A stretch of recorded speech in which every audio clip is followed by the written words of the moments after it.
The sky so far, but I can't lose it.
Let's be innovative.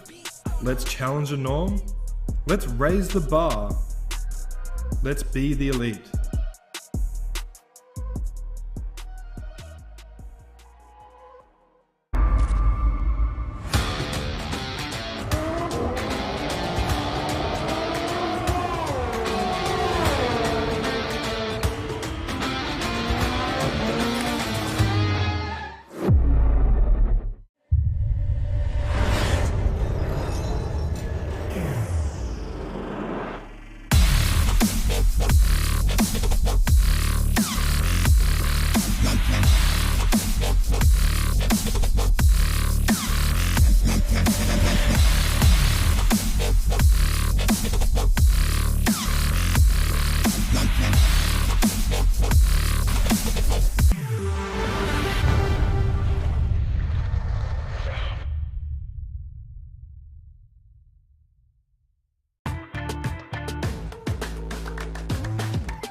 To be the best, one must beat the best.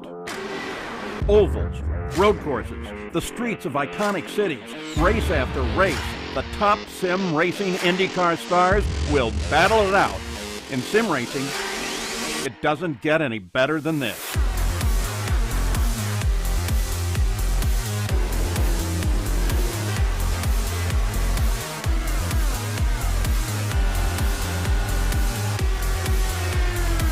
This is their battleground, for the checkered flag, for the glory, for the right to say they are the best.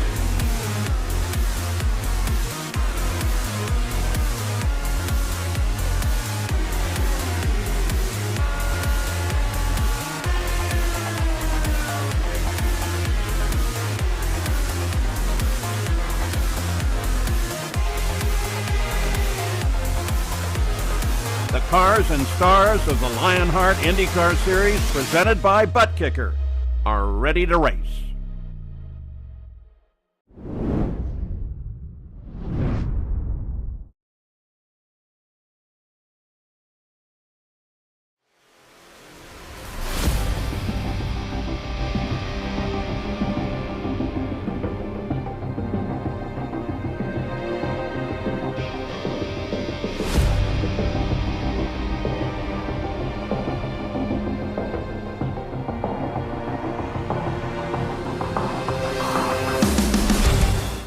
there are some races that are bigger than championships. As Lionheart makes its pilgrimage to Speedway, Indiana, the drivers steel themselves for what lies ahead. A grueling 500-mile race to survive, all in the aim of crossing the yards of bricks first, a winner. The fact that double points are up for grabs won't be forgotten either, as drivers imagine what lies ahead. This is Indianapolis, and this is the HyperX Indianapolis 500. Hello everyone, and welcome back to RaceSpotTV and coverage of the 2022 Lionheart IndyCar Series. The Lionheart Racing Series is powered by HyperX, makers of premier gaming gear like the legendary ultra-comfortable Cloud line of gaming headsets. For more information on HyperX products, visit hyperx.com. My name is Arjuna Kankipati, alongside in the RaceSpotTV commentary booth is the one and only Justin Prince. And Justin, let's dive straight into our butt kicker pre-race show, because this is the race that drivers will have marked on their calendars as the one they want to win. The chance to make history is on tonight. The chance to join an elusive club. The chance to be able to win in front and at one of the most prestigious racetracks in all of the globe. When it comes to Indianapolis Motor Speedway, no other feeling describes that of being able to kiss the bricks, to be able to climb the fence, and be able to drink that milk by winning a race here at this racetrack. Whether it's virtually or in the real world, it always is a staple to be able to win at when it comes to motorsports. Here's a look at your next level racing schedule as we inch closer to the halfway marker of the season. Qualifying for today's race was a couple of days ago on Wednesday, so it was in effect back-to-back for the drivers after our first trip to the Suzuka International Circuit. Mosport, midway through July, will play host to the final race in the first half of the campaign. Let's talk to you about your butt kicker driver standings, and let's talk about the man that has snapped pole position up for today's HyperX Indianapolis 500. Phil Krause has been on a roll. What more can you say? 4 pole positions this year, 7 of the 9 victories, and he's in the best starting spot today, JP, to win at the Indianapolis Motor Speedway. A great starting position, to say the very least. Momentum right on his side as well, with 7 victories in 9 top 5s and 10s on the season. The question is, can Philip Krause maintain his ability to build houses in HyperX victory lane, but this time here at the most prestigious of them all when it comes to this series? Let's take a look at the HyperX team standings. When you look at 3 drivers from 2 teams represented inside of this top 10, it's no big surprise that it's 1-2, the private label Team Hype, and Power Slide Adrenaline 1 and 2 in the series standings. Madworks Motorsports have been impressive, so have the likes of Synergy Motorsports Silver. Let's see what they can do. But now we'll take a quick look at the butt kicker rookie standings, where again, because Phil Krause leads in the overall standings, he leads here as well. But watch for Caleb Bensi. Did not enjoy the best of runs at Suzuka, JP, but we still know what quality he has displayed in the first 9 races of 2022. Not the greatest qualifying runs on Wednesday, but Van de Sande, I think you have to keep an eye on in particular, Arjuna. He was the quickest out of the individual laps.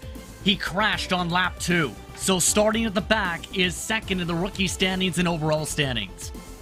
Let's take a look then at your Gomez Sim Industries Lionheart IndyCar Series details. It's Season 10 in Year 9 of the Lionheart Racing Series. We're campaigning the modern American open wheel racer, the Dallara IR18, with a custom fixed setup and in-car tools built by RaceSpot's own Andrew Kinsella. Drivers are fighting for just over $10,000 in cash and prizes. And our winner here today wins so much on the line, including a Moser Racing direct drive wheelbase and steering wheel. It's the second of the Triple Crown, so double points are on the line. And this is a race which, like I said at the start, everybody will want to win. In Year 10, it's time for Trip 10 to the Yard of Bricks. It's the closest ever finish in series history took place here 10 years ago.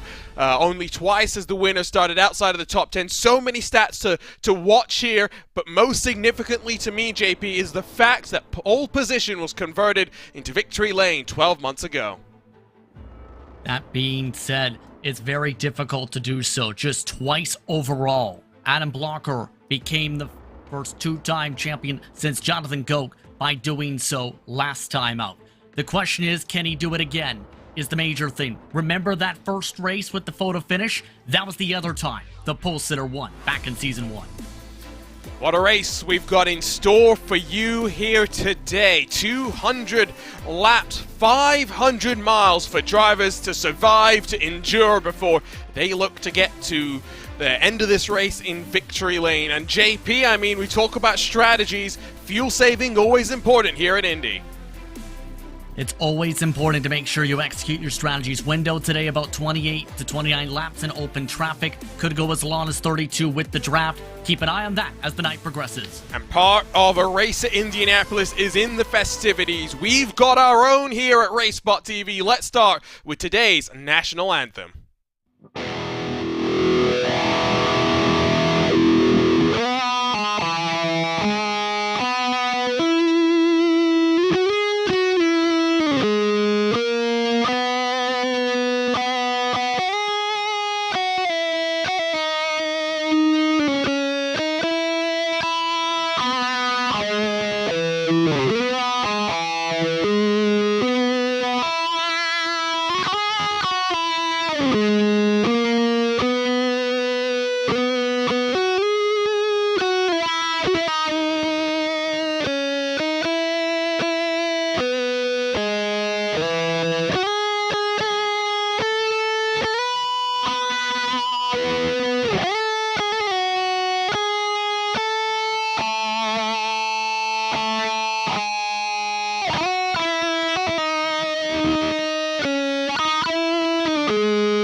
We are delighted to be back home again in Indiana.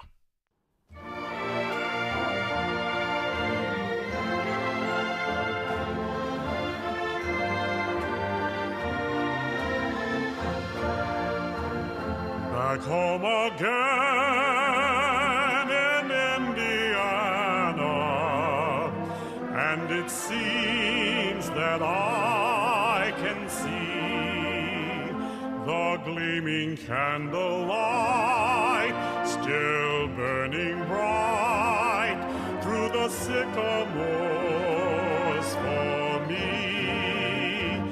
The new moon hay sends all its fragrance through the fields I used to roam. When I dream about the moonlight on the Wabash, how I long for my Indiana home.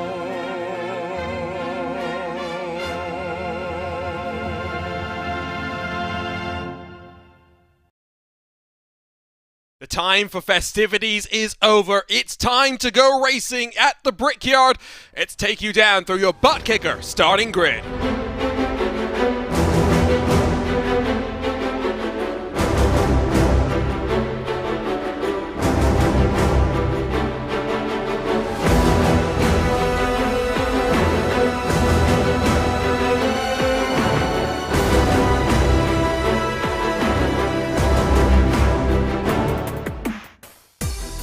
Philip Kraus will take us to the green flag, another notch in a distinguished 2022. Alongside, though, is a fellow favourite in the form of Robert Malechka. Back in row 2, we'll see Adriano Pinheiro and Alexis Newsom both looking for some victories here today. Josh Chin and Henry Bennett both accomplished here at the Speedway. They'll start on row number 3.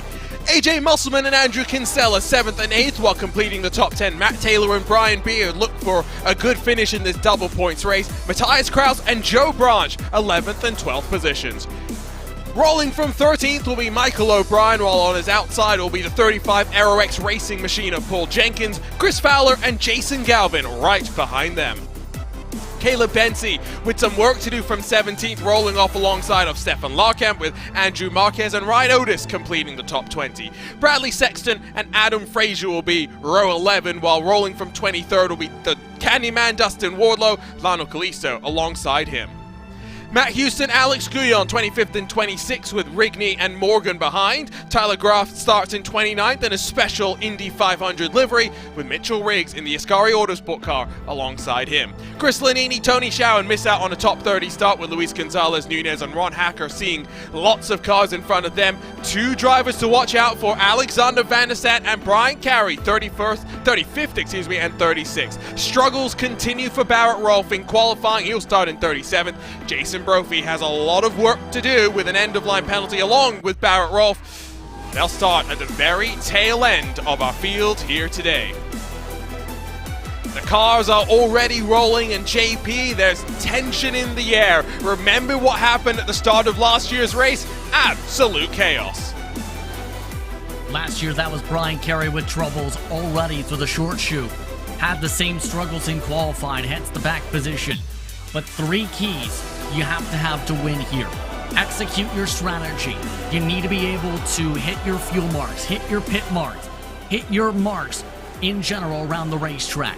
2, be able to have the right amount of luck and balance. Be able to time up your pit stops for the right moments. And of course, number 3, be able to keep it clean and be able to position yourself to be there for the end. This is the type of race where you can only do so much. Indy will pick its winner. 500 miles on the cards. Competition, commitment, excitement. This is Lionheart, and this is the start of the HyperX Indianapolis 500. Phil Kraus picks up the throttle. We're racing at the Brickyard.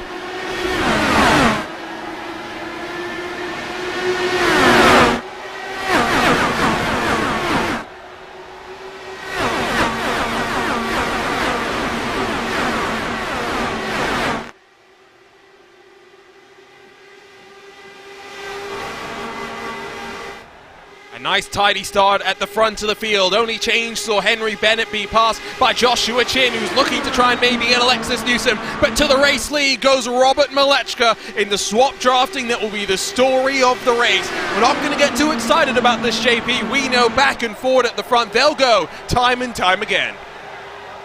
Especially with the amount of draft you get pulled in and the fact that there's crosswind down the straightaways. No headwind giving an advantage here straight away today. Philip Kraus doing exactly that with the swap back already, but nearly kissing the wall doing so this time to the short chute. They're going to play it loose and fast with how close they get up to the wall. Drivers that will be most confident will be those that make up the most ground at this early juncture of the race. So they swap again for the race lead. Chris Fowler, Paul Jenkins, side by side on the run down into turn 3. O'Brien will give up a position to Joe Branch. With the tires fresh, we know that this is when the time to go is. Chris Fowler almost went down all the way to the inside of the track. He holds on, but gets passed by one. What a save from Chris Fowler. That takes a lot of car control to do just right to make sure you don't slam into the inside wall. One more miscorrection, and Fowler might have had his race already done on lap number 2 there.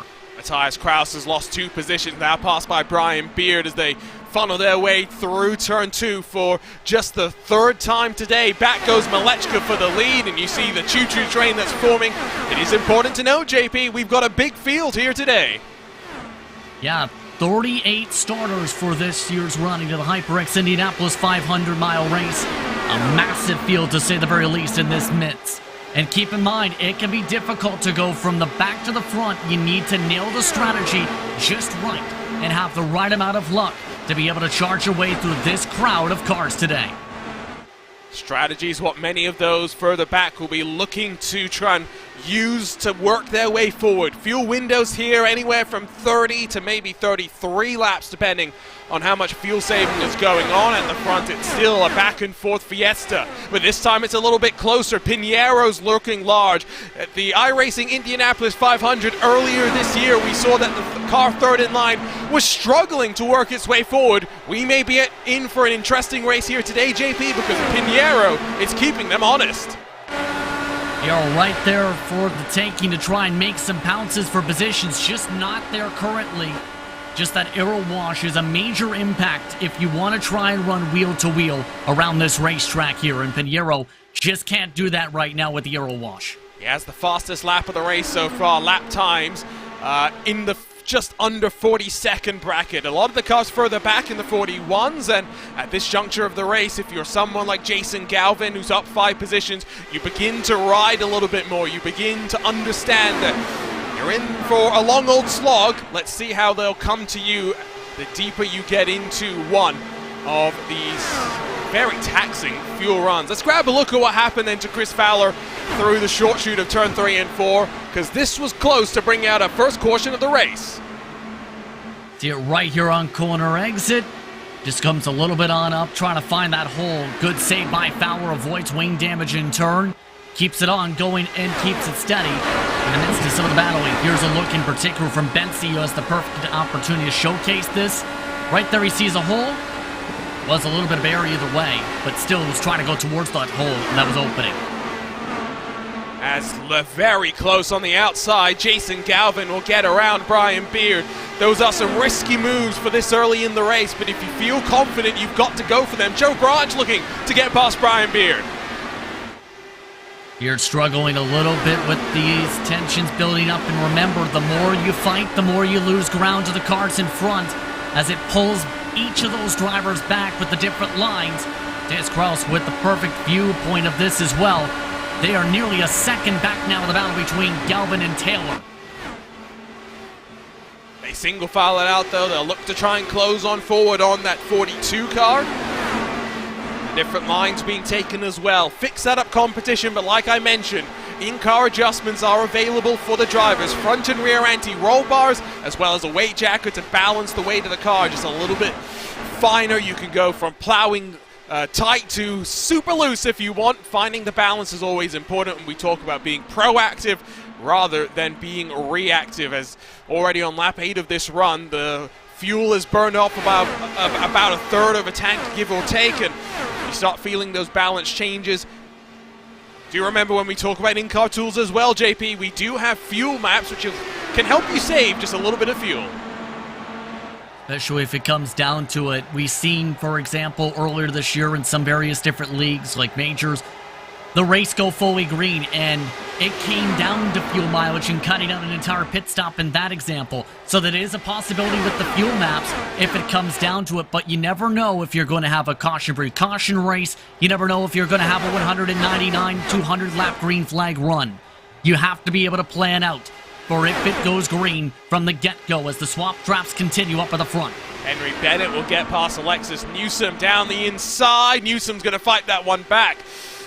Very well held by Newsom, who will now power around the outside of turn 4 and keep Henry Bennett tight, and now watch him defend from Joshua Chin. But it's good to see Henry Bennett back in the field, of course, racing from the UK. It's fair to say that our regular weeknight races are not at the best of times for poor Henry Bennett, but he's back in the field today, qualified well, and is running up in the top 5. Well, when it comes to Henry Bennett, keep in mind, whenever there's 500 miles at Indianapolis Motor Speedway, Henry Bennett is likely on that entry list. And Henry Bennett is usually likely in contention for the victory. And I wouldn't be surprised if Bennett's in contention for the victory if he plays his cards right here tonight. He's kept it pretty patient, trying to keep up with Newsom here amongst his top 5 train. Now, in terms of these cars up front, who do they have to work with? Malechka will have Henry Bennett, Andrew Kinsella inside the top 10 to work with. Phil Krause's Joshua Chin, and then Adriano Pinheiro, as much with Alexis Newsom, independent in some regard. Newsom will have the assistance of AJ Musselman, one of his better qualifying performances of the season, up inside of the top 10, excuse me. So there may be some teamwork, some team alliances that you can build to try and work with one another. Some of the smaller teams, maybe Musselman, Newsom and Pinheiro, can work together to bully those around them. And those different bits of work absolutely come into play, because wherever you are, you make your friends, but more so whenever you line up with your fellow technical alliance mates or those you planned out a strategy with, it makes it a bit easier to execute said strategy compared to, say, being with somebody who wants to try and save a massive amount of fuel. There's that major difference that comes into play in that balancing act. As a driver, you have to sort out of, do you want to be with your teammates? Do you want to be up at the front? Do you want to ride at the back? There's so much that you can factor on in when it comes to a race in general. But with Indianapolis, you never know how it could play out for your strategy, especially with where you can line up. Two drivers that are trying not to ride too far back in line is Tony Schauer and Alexander Van der Sande as they run head-to-toe in the Powerslide Motorsports camp. Van der Sande's +8, Schauer's +6.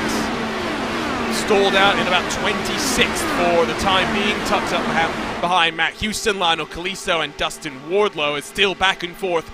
They go at the front of the field, much more sedate and relaxing, some would think, further back in the pack. But we know, JP, that this is where dirty air plays such a big factor, and this is where you can get past. It's going to take some working, and Tony Schauer is working all over the rear wing of Matt Houston. Takes trying to run different lines. You can't run the same line wheel to wheel. You have to also set it up to be able to build up the draft. Right now, Tony Schauer, a good example, is trying to save a little bit and use a little bit of that second and third line more so than try and go for a send on the inside with the ability for the driver to pinch on down. So you need to be able to try different marks, try and find clean air, search a little bit line-wise. The tough thing is making those second and third lines work for you fully to complete the pass. This very much is an endurance race as well. Tony Schauer might lose out to Van der Sande. You saw him get a little bit loose on the exit of turn 2. But if we go green from here, we're looking at still about 2 hours and probably 10 minutes of racing to the end from here. Try staying focused for 800 perfect left-hand turns, all the while dialing in the car with the in-car tools, all the while watching for the dirty air in front of you. It's a delightfully fun challenge for those that get up for this sort of a race. Matt Taylor, Jason Galvin, AJ Musselman starting to drop backwards from Andrew Kinsella. Musselman sliding backwards after that great qualifying performance. Musselman was one of the top qualifiers, in fact, in terms of those within the same tenth of a second bracket. Most of the drivers ran about the 42 flats, give or take, or so in the qualifying. Then the rest broke away into the nines. And that was the difference as the near contact Taylor as we take a look at the battle for 12. Matt Taylor very, very close to being collected in something with AJ Musselman then as they work their way in towards turns 1 and 2. Again, a close moment that we survive. Fowler gets past Paul Jenkins for 16th position. There are definitely cars making moves. There they are, still side by side. Jenkins working the outside. And I think it's the third or fourth time so far in these opening 16 laps, Shapey, that we've seen a car try and go down low and maybe even lose out, unable to get moves done. Hence why so many drivers are trying to make that outside groove work with the draft lock that can come into play a bit. The tough thing is that top group doesn't have too much rubber built up yet amongst these drivers. It was a clean practice slate with some of the rubber built up from the practice, but they only have 30 minutes to build up the rubber before the green flag flew for tonight's race. So in other words, you have to make sure you have your tools set up and you have the comfortability and pace if you really want to make that outer groove work, and hope it works.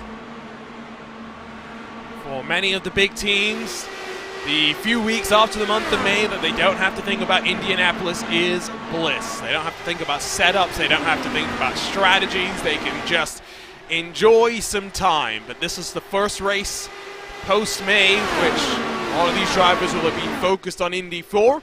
It'll all build up, of course, as well to 2022 running of the Open Wheels 500-mile race. We talked about the progress that Tony Schauer and Alexander Van der Sande have made earlier. Let's talk about the relative lack of progress that Jason Brophy and Brian Carey have made up so far. Brophy wasn't too looking forward to the idea of starting all the way at the tail end of the field at a race here at Indianapolis, and well, the opening 18 laps are playing very much out in that train of thought as Barrett Rolfe looks low on Chris Lanini. Barrett Rolfe just able to get that pass done for 32nd, and that's the price you pay for the EOL. Now you have to essentially try and claw your way from the very tail end of the pack on forward, and that is not an easy task to do. It's been done in the past in terms of winning mid-pack. The furthest starting position, Adam Blocker, 33rd position, in fact. but that is a rarity. A majority of your race winners in the history of this event have started in and around the top 10, except for Andrew Kinsella 18th, and as mentioned, Blocker. 2 drivers have won this race multiple times. In today's field, only Andrew Kinsella can match that marker that we've seen the likes of Blocker hit in races past. I saw Benzi up another spot into 15th, officially working past Paul Jenkins.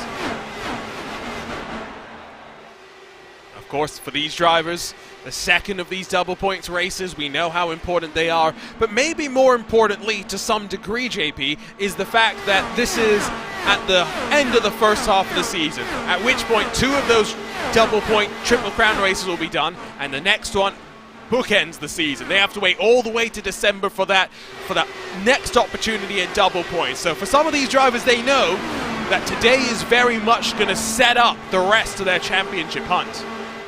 And a big sprint indeed, with a lot of different racetracks we've seen in the schedule earlier on. You have Michigan mixed in for 200 miles. You have Iowa coming up. You mentioned Canadian Tire Motorsport Park coming up as well. Barber's mixed into that. Twin Ring Motegi on the road course. There are so many different potential kinks in that schedule for you as a driver that you never know, or there are some potential unknowns is the major question mark. So it's the matter of when you have double points, Arjuna, this early on in the campaign, you better score good points in it if you realistically want the championship. Still going back and forward at the front of the field.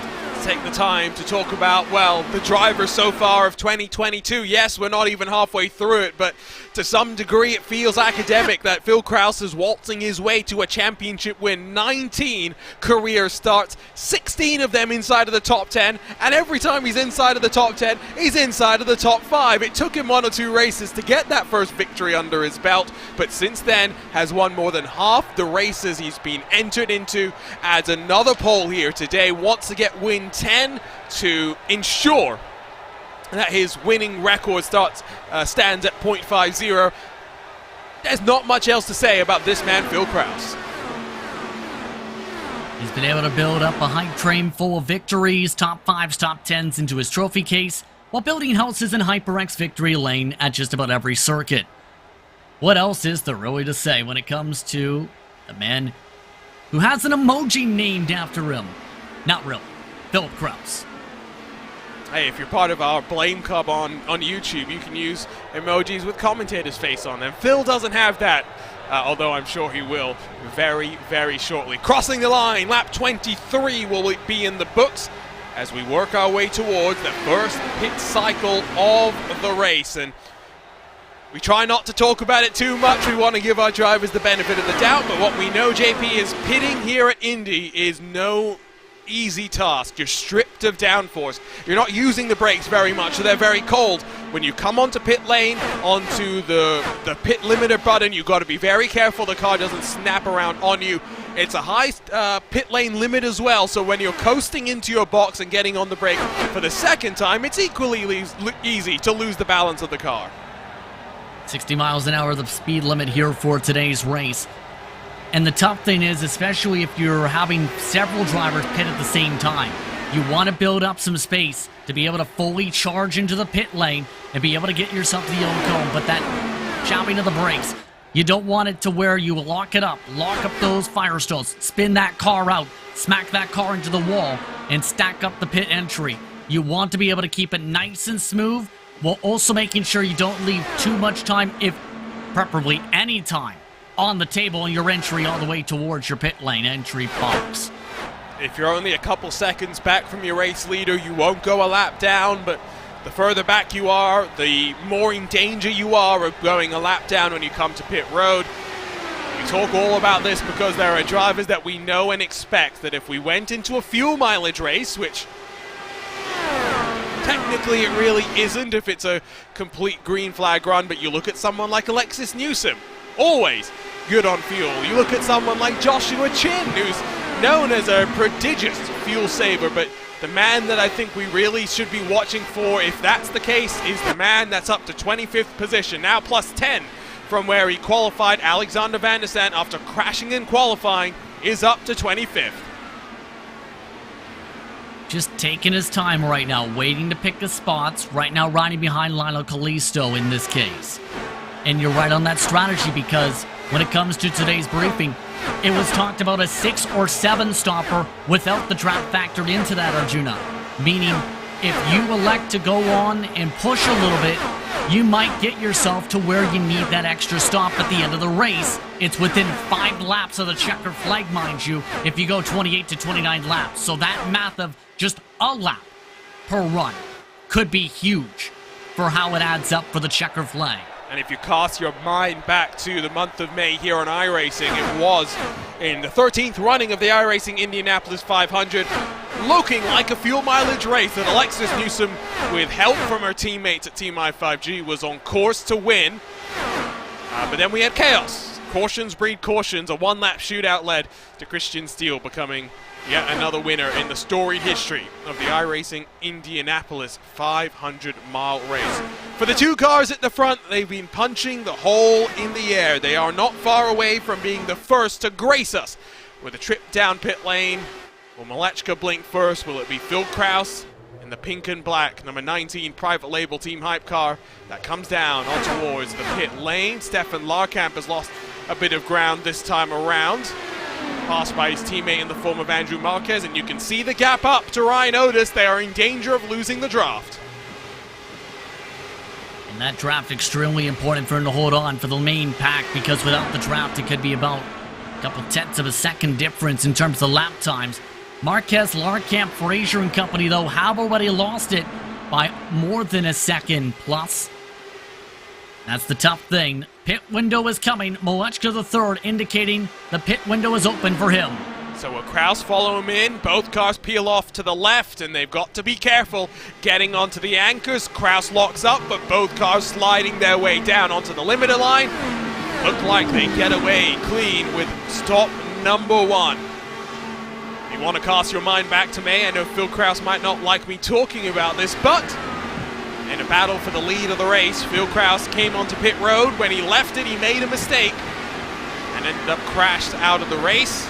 One change for these drivers after that race in May is they cannot swing out as wide as they used to do in the short chute between turns 1 and 2. So watch here as Phil Kraus has a much quicker time on pit lane to roll off a full second and a bit in front of Malechka. Kraus will be unable to swing out wide. You see that white line demarking the difference between the apron and the racetrack itself. Drivers are no longer allowed to cross. That means less sketchiness, but maybe losing a little bit more time on pit exit. On top of things for Malechka the third, we've seen a little bit of a backup because he was too far to the right. So a major amount of lost time for the battle for the race lead. Kraus with a chance to pull off and away. Pinheiro and Newsom are now in the midst of a swap draft for what's now the race lead in turn. Working lap 31, can they extend much further? We saw drivers take stints up to 34, 35, even 36 laps was possible for the bravest and the best of the fuel savers. But Newsom unable in the spot that she was in to really do too much fuel saving. Paul Jenkins will lead, and Andrew Marquez and Lionel Kalisto down to pit road. It's getting increasingly busy as drivers try to execute on pit lane. This was around the lap we talked about towards the edges of that pit window. Bensi projected to come in this time. Larkamp coming in this time. Jason Galvin this time. Kraus this time. Start lap 33. And this is with the major amount of saving within this draft, and that's the major thing. Pinheiro was riding, just waiting along that line. Newsom was waiting along that line. Guess what? They get the chance to push that window even more so comfortably inside the 6-stopper at the very least right now. Couple of cars really pushing the limits on pit entry. We saw Henry Bennett emerging from stage right. Now, was that potential trouble for the 07 in today's race as he returns to Lionheart competition? Looks like all cars have gotten away cleanly, at least on pit entry. Can get dinged by the automatic race control on pit exit. So Bennett will drop and roll. 9, 10. What's happened to Henry Bennett? Speeding. Bennett speeding. He's got a black. So I was talking about victims. Henry Bennett is victim number 1 of the dangerous entry in towards pit lane. He'll be held there for an awfully long time. Newsom, Pinheiro, Chinkin, Sella, Beard, and company all coming down to pit road. No other speeding penalty. Someone did hit the cone, but didn't pick up a penalty. Newsom with a bit of a slide up to the box, still able to make it rolling in nice and softly though. The only driver in the field who has stretched it further, Barrett Rolfe, who is on his lonesome as the race leader. Off and away, Newsom jumping Pinheiro. Well, Bennett will roll with the pack that he was in, albeit one full lap down. Henry Bennett needs the caution to come and save his chances of making it to HyperX victory lane. In terms of undercut or overcut, it's fairly stagnant between those two calls. Phil Kraus and Malechka, 4 laps already into their stint as they swap for the race lead. Good recovery from Malechka the third after a rough pit entry into the box. But they are still in control of this pack. Pinheiro losing touch though a little bit to Newsom. In fact, just about has lost the draft after this window. It has opened wide up since the green flag cycle of pit stops. Who executes the best is the one that will emerge on top. Newsom was about 3/10 quicker in total pit lane time as compared to Pinheiro, but that doesn't include the time to actually slow down and get back up to racing speed here. Let's take a look at what happened then with Henry Bennett as he tried to work his way onto pit lane. You're going to see on the brakes, locks up the tires and slides into a one-way trip into Payne City. 42 seconds back, the only driver a lap down. Not only over the speed limit by 10 miles per hour there, but also to the left of the pit cone. Not how Bennett wanted this to play out.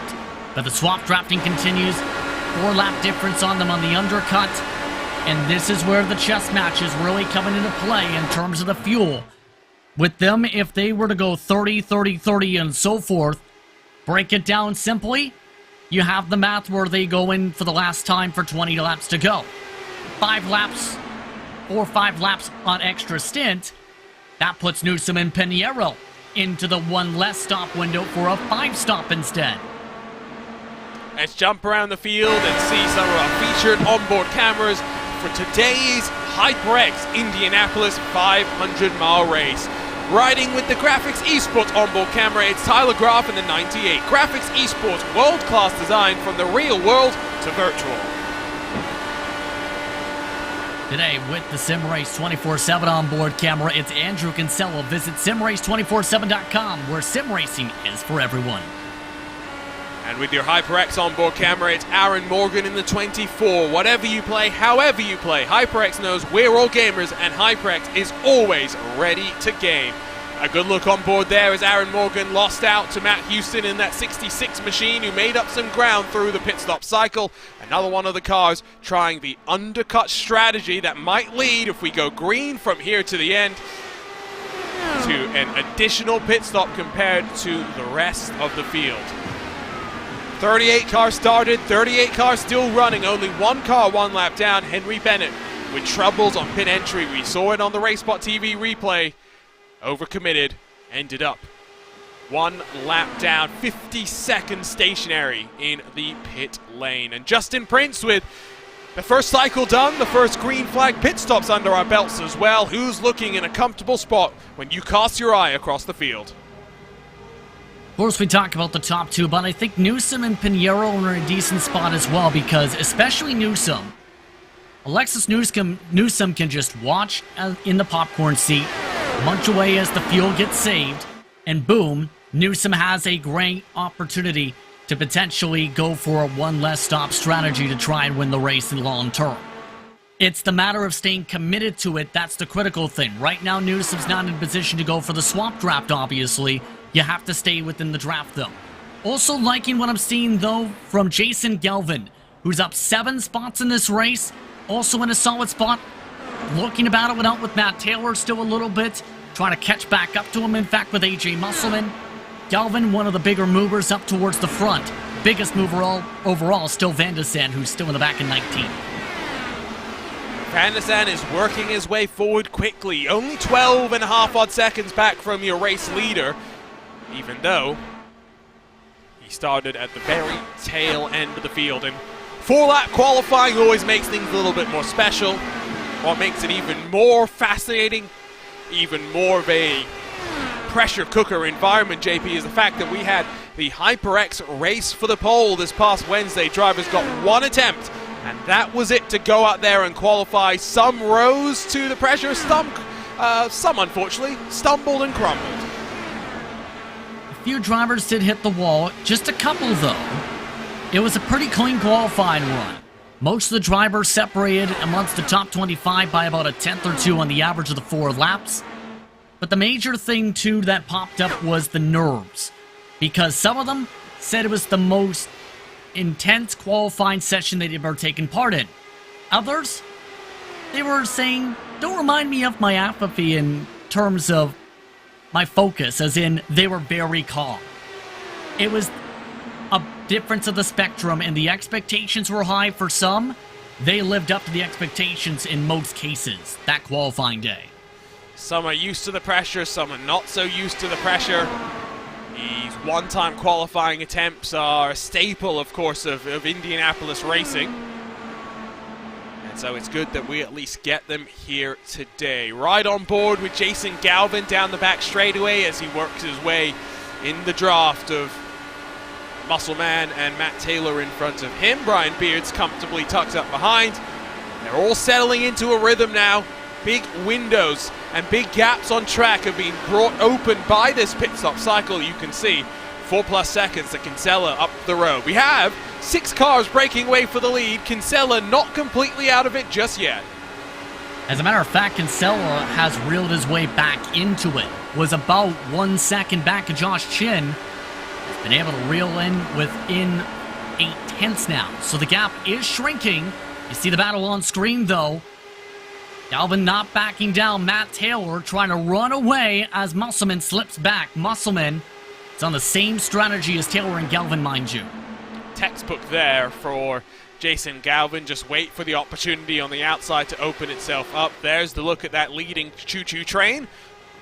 Kinsella hanging back a bit. Not going to gain the most of the fuel saving. Do remember Henry Bennett's entangled in the pack as well. Probably the best way to describe it. 38th and last 1 lap down, but can still benefit from the fuel saving of those around him and run to their tempo, maybe even work with Andrew Kinsella to work their way forward. 30 minutes into this race, it is starting to fly on by. Nice long green flag runs, that's what we've known to become accustomed with here in the Lionheart IndyCar Series. You gotta love these long runs like this and the clean, respectful racing we've seen throughout the pack today. Especially when they zip on the brakes here at Indianapolis Motor Speedway, already approaching the quarter-way mark. That's how quick this race has gone so far, and that's how clean a lot of the battling has gone on, to say the very least. Still, it's the matter of, can you execute long-term? We're already halfway to this fuel run. Lap 45 of 200.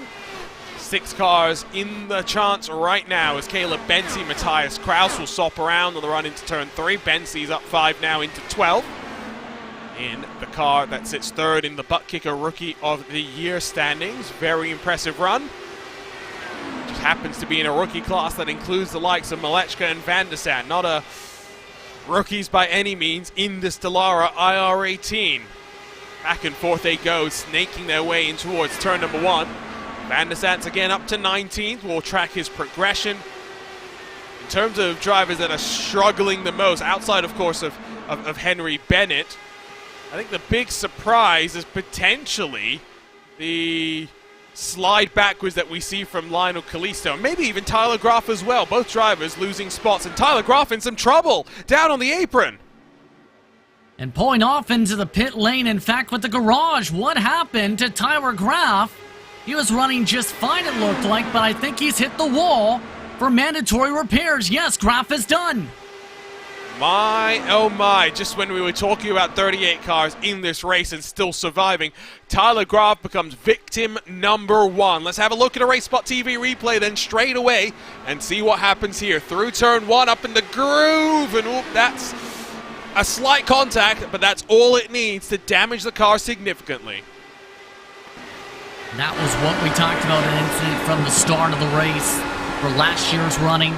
See, already can tell he's a bit tight, still shuffling to the gear, slams the wall. That's mandatory suspension damage.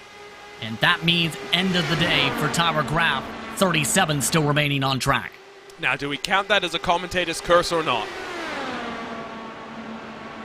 Well, I don't think I count it as one, no. I was talking about him and saying he hadn't been having a great day. If anything, I was trying the reverse commentator's curse, the no you sort of a surprise. Back and forth still for the lead they go. Josh Chin has now lost out a full second back from Pinheiro. You remember Henry Bennett's between Pinheiro and Chin for the time being, so plenty to watch for in terms of those groupings. Ryan Otis has Michael O'Brien right behind him, and O'Brien has come oh so close to eventually getting a Lionheart Retro Series win. Seems to be stuck in that position of only being second best. But the 45 car, down 2 spots from where he started this race, still running nicely in 15th, JP. Don't worry, started the race, in fact, and he's hoping that the car message that's on there doesn't happen. He is getting tight with the arrow. Washes a bit of smoke in the back of the pack there. That was Stefan Larkamp. I'm glad I was on mute because I just made some rather uncomfortable noises to myself. But that was suboptimal, and Stefan Larkamp was very lucky not to loop it by himself. Yeah, able to hold on to it, bringing a big puff of smoke from that and scaring a few drivers, to say the least. But outside of that, the battles keep up. Barrett Rolfe is also down with a broken chassis. He also had an issue battling with Dustin Wardlow, who's in the grass. We stay green for the time being. Larkamp, Rolfe, Wardlow. Wardlow is well and truly parked. He'll have to take a reset back down onto pit road. Larkamp has nursed his car, his machine back onto the lane, so clearly some damage for him, and we'll take a look at what happened to him first so we can figure out exactly what state the car was in when we saw it going sideways. Again through turn 1 and 2, up into the wall. He doesn't bail to the access road like we saw before, so clearly the car not very happy, and he also touches the curb. Good car control there. Big save after running on the rumble strips, absolutely there. But big tempers absolutely flared up with Wardlow and Rolfe, because Rolfe was trying to make the pass, I believe, to Arjuna and try to clear himself. We'll have to take a look and see possibly on that one. But right now, the swap draft continues up at the front. Let's take a look at that. So it was right behind what we were just seeing with Stefan Larkamp. And you're right, Rolfe just pushes up the track, washes the Candyman up into the wall, and somehow we stayed green. That was very, very lucky. Especially with all the body parts flying around from the chassis, as well as the wing parts. Adam Frazier's already had to come down to the pit lane as well all of a sudden, so Frazier, now with an issue as well, has just parked it for the rest of the evening. Larkamp, mandatory repair still. One by one, they are dropping like flies. Let's have a look at what happened to Adam Frazier into turn 1 again. Deja vu, third time we've seen a car up into the wall and plowing. They're starting to struggle. I wonder if the wind is playing a slight factor here today. Well, I don't think it's moved so much because it's still facing over top the grandstands, going towards the back straightaway. Straight angle. 90-degree angle, in fact. 47 degrees Celsius, the track temperature a little bit higher. 75 degrees Fahrenheit, still the air temperature for reference, 117 Fahrenheit track. I don't know if it's necessarily the wind, just that turn 1 factor of things getting tighter and tighter as the race goes on, starting to really kick up in the pack. It's a close race so far, past the 50-lap marker as Alexis Newsom got very close to running herself straight into the wall. 38 started. 33 now running. Only Henry Bennett, 1 lap down, is not on the leading lap. Fascinating race so far. It's been green from here, even though we've had multiple moments. Could this be the first ever time that the Lionheart Indianapolis 500 for this IndyCar series goes caution-free? The lowest marks before this, 2 cautions back in Season 1, and then a couple of years later in Season 3. As it stands, 2 men have controlled the tempo of this race in Robert Malechka and Phil Kraus. Pinheiro's starting to slide backwards as well, JP. What are you seeing from the 56's car? Right now, from what I'm seeing, trying to change up lines still to get some clean air against the front of the nose. But the main thing for Pinheiro is, I feel like based on what he's trying here, he wants to stay in the draft, but he also doesn't want to push the issue, right? You don't want to put yourself out of the projected window to cut out a pit stop. So Pinheiro's kind of in a balancing act here to try and sort which way does he want to go to hold up here. And the tough thing is, Malechka, Kraus, and Newsom are pulling off and away a little bit now the past couple laps here. It's slight, but half a tenth there, a half a tenth here. It all starts to add up. This time by Newsom, actually a bit slower than Pinheiro, so Pinheiro closed very slightly, but compared to Kraus and Malechka, he is definitely a little bit down on speed, waiting for his opportunity to get into the lead of the race. Henry Bennett has been cleared by Joshua Chin. Now sits about 8 tenths back from Adriano Pinheiro. And going to what I was saying earlier when it came to the iRacing Indianapolis 500 earlier this year, Alexis Newsom was the one getting the fuel-saving help from Team i5G. I wonder if Henry Bennett is doing that right now to Andrew Kinsella, because guess where he has slid right into? The perfect fuel-saving margin for Andrew Kinsella. Kinsella's lost a bit of time to Chin, but I don't know if necessarily that's the major panic yet. The tough thing is, the lead pack is running 40.8. Kinsella is massively tight, though, in the midst of this draft now of Henry Bennett. Still back and forth for the race lead, looking up and down, starting to stall out is Van der Sant, but Jason Brophy is now plus 14. He's working his way forward with Tony Schowen and Aaron Morgan as well up the road and in front of them. Yes, they've been large benefactors of the 5 or 6 cars having trouble, but Jason Brophy trying to carve his way through the field inside of Tony Schowen. Well, Tony Schowen giving him the space is the main thing. There has been tension there. Not too much. Pit window indicated for next time by as well. Keep in mind, the window is now open for some of the drivers in this pack as Brophy can't get it done. Relative ease is how you describe the swap drafting affairs at the front. These are two very experienced drivers who are giving just enough rhythm to let drivers go. And as JP indicated, down to pit lane, they come nice and tidy on the entry once more. Robert Malechka III is sped. Malechka III sped at the cone. It looks so neat and tidy. He didn't even lock up in comparison to Phil Kraus, but it is Malechka with a speeding penalty, the second Powerslide Motorsports driver to have sped so far today. When he tried to get back in the gas, Arjuna, 5 miles an hour too quick. You see nice and tidy, but right here he's at 64, gets out of the gas, realizes it too late. He's crossed the sector mark. The moments that define the race. Phil Kraus rolls. Malechka will be there for about 20 seconds longer, JP. 40, in fact. With the stop and hold for the speeding, that's a lengthy stop. That's going to take Malechka III to a lap down behind Bennett, possibly. Or if not, battling with Bennett for the first driver, a lap down. And remember, no lucky dog, meaning they have to hope for a caution. Cautions do tend to come out when we are in that cycle of pit stops. We've already seen just how easy it can be to make a mistake in turn 1. We've seen how easy it is to make mistakes on pit entry. 2 drivers at the top of this field have already been caught out on pit entry. Here is a look at Van der Sant trying to get a move done on Paul Jenkins, who will hold him off for the time being. Van der Sant still trying to gather things together. And this is to be expected how difficult it would be for the 96 to cut through the pack. You can tell Van der Sant's got a lot of confidence. The tough thing is getting there, getting that mark, getting to the outside. He prefers the outside for the passes. And that's what he's been trying to do so much, and it's so difficult to do in the heart of the field.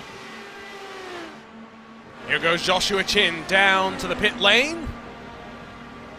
Nice and early on the brakes for him. Doesn't seem like there's any drama for the 93 machine. Pinheiro, Newsom, Kinsella still out there and rolling on the track. Jason Galvin down to pit road as well. Those drivers making it 28, 29 laps respectively. So now it's going to be curious to see what happens for Pinheiro and Newsom. They now have a good opportunity to battle things forward for the rest of this race after the trouble for Wachka the third. Newsom picking up the run there. No indication from either of them quite yet when it comes to Pinheiro. Just taking that higher groove, and it looks like they will commit to the longer fuel save. If you're wondering why Joshua Chin came in a little bit earlier than normal, well, it was because his teammate Phil Kraus was left without a dance partner, so they had to make sure they had someone in line to be able to work together to try and swap back and forth. It's worked out fairly well. As Joshua Chin has emerged just a couple of hundredths behind his teammate Phil Kraus. They'll work together and look to try and carve their way forward. Paul Jenkins on pit road. Alexander Van der Sand's also come down to pit road. It's a busy time again. Second green flag cycle of pit stops. Hopefully drivers will be a little bit less nervous than the first time, JP. Especially with how the race is trending, where it's been getting spread out a little bit, and that's a good thing to be able to dive your way to the pit lane with the full confidence you're going to need, depending on how confident you actually feel coming in. Some drivers not as hard on the entry compared to some of the others, will say. And there's that difference mark that can really cause some problems, to say the very least, if you don't have a driver in sync with their car and in sync with what their competitors are about to do. Bit of drama in the virtual paddock about some of the incidents that we've had so far. Like we mentioned, some races are bigger than championships, and drivers want to take full advantage of what is on the line. 32 laps now working for your race leaders as they continue to go. Kinsella's come down to pit road, now just leaves 10 cars at the front of this queue. For a couple further back behind them, still yet to come down on towards pit lane. Newsom and Pinheiro setting themselves up very nicely. There's a long way to go. There's a long road to still be navigated through here in Speedway, Indiana. Morgan, Brophy, Lanini, Carey, another whole train of cars on pit road, JP.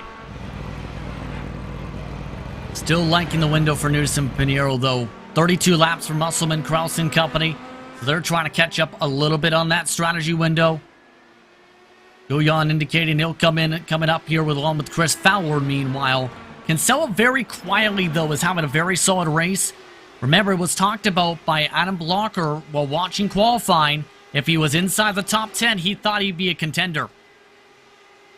Kinsella's now in front of Pinheiro and Newsom, of course, who are yet to come down to pit road. 6 full seconds back from Phil Kraus and Joshua Chin. What happened to Pinheiro? I think Pinheiro's got a problem here. Has he run it too close on fuel because they're both coming down? Newsom is locked up, but I think you are right. Pinheiro might be out of fuel. Yeah, the engine power here. You can hear him clutching as well. It's going to be crucial now that Pinheiro does not miss his box, JP, because if he does and requires a toe to even be slid backwards half a foot, that again will put to bed any chances of victory here today. There's a massive amount of time lost either way already. And I don't know if that's going to be a good spot. Yes, they just barely got him in as Newsom is already gone.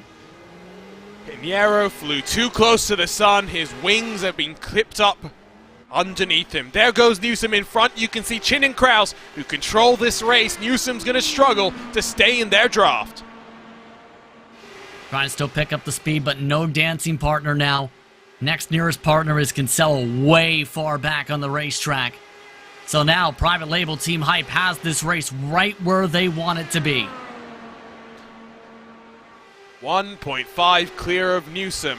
Then a further 5 back to Kinsella, a further 4 back to Pinheiro.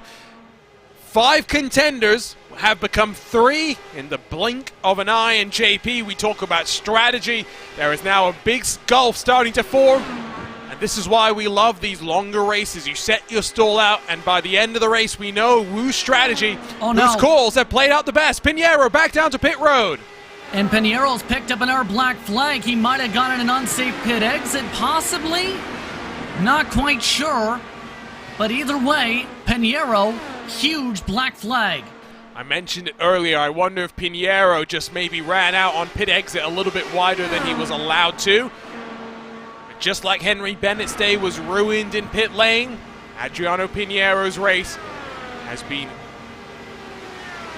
blinked out in the flip of the coin. A call there. It doesn't look like anything on pit exit for Piñeiro, at least from what I was able to gather. Big drama. Indianapolis, I say it's going to claim its winner. It's not leaving without several victims. Alexander Van der Zandt is up into 8th position, JP. What a charge, and he's only 17 seconds back from the leader. All it takes is one caution to change everything. The execution of the pit lane has been flawless for Van der Zandt so far. That's where a majority of the spots been picked up by the purple and white machine. Now it's the matter of playing it smart as well, especially with battles like this for 6th up in front of him. Benzi wants to go. Van der Zandt, though, a little bit quicker and a little bit more confident on the 3rd groove. 70 laps in the books here for round 10 of your 2022 Lionheart IndyCar Series. We're in Speedway, Indiana for our 2nd Triple Crown race, the HyperX Indianapolis 500. Don't go anywhere, you're watching RaceSpotTV and the Lionheart IndyCar Series.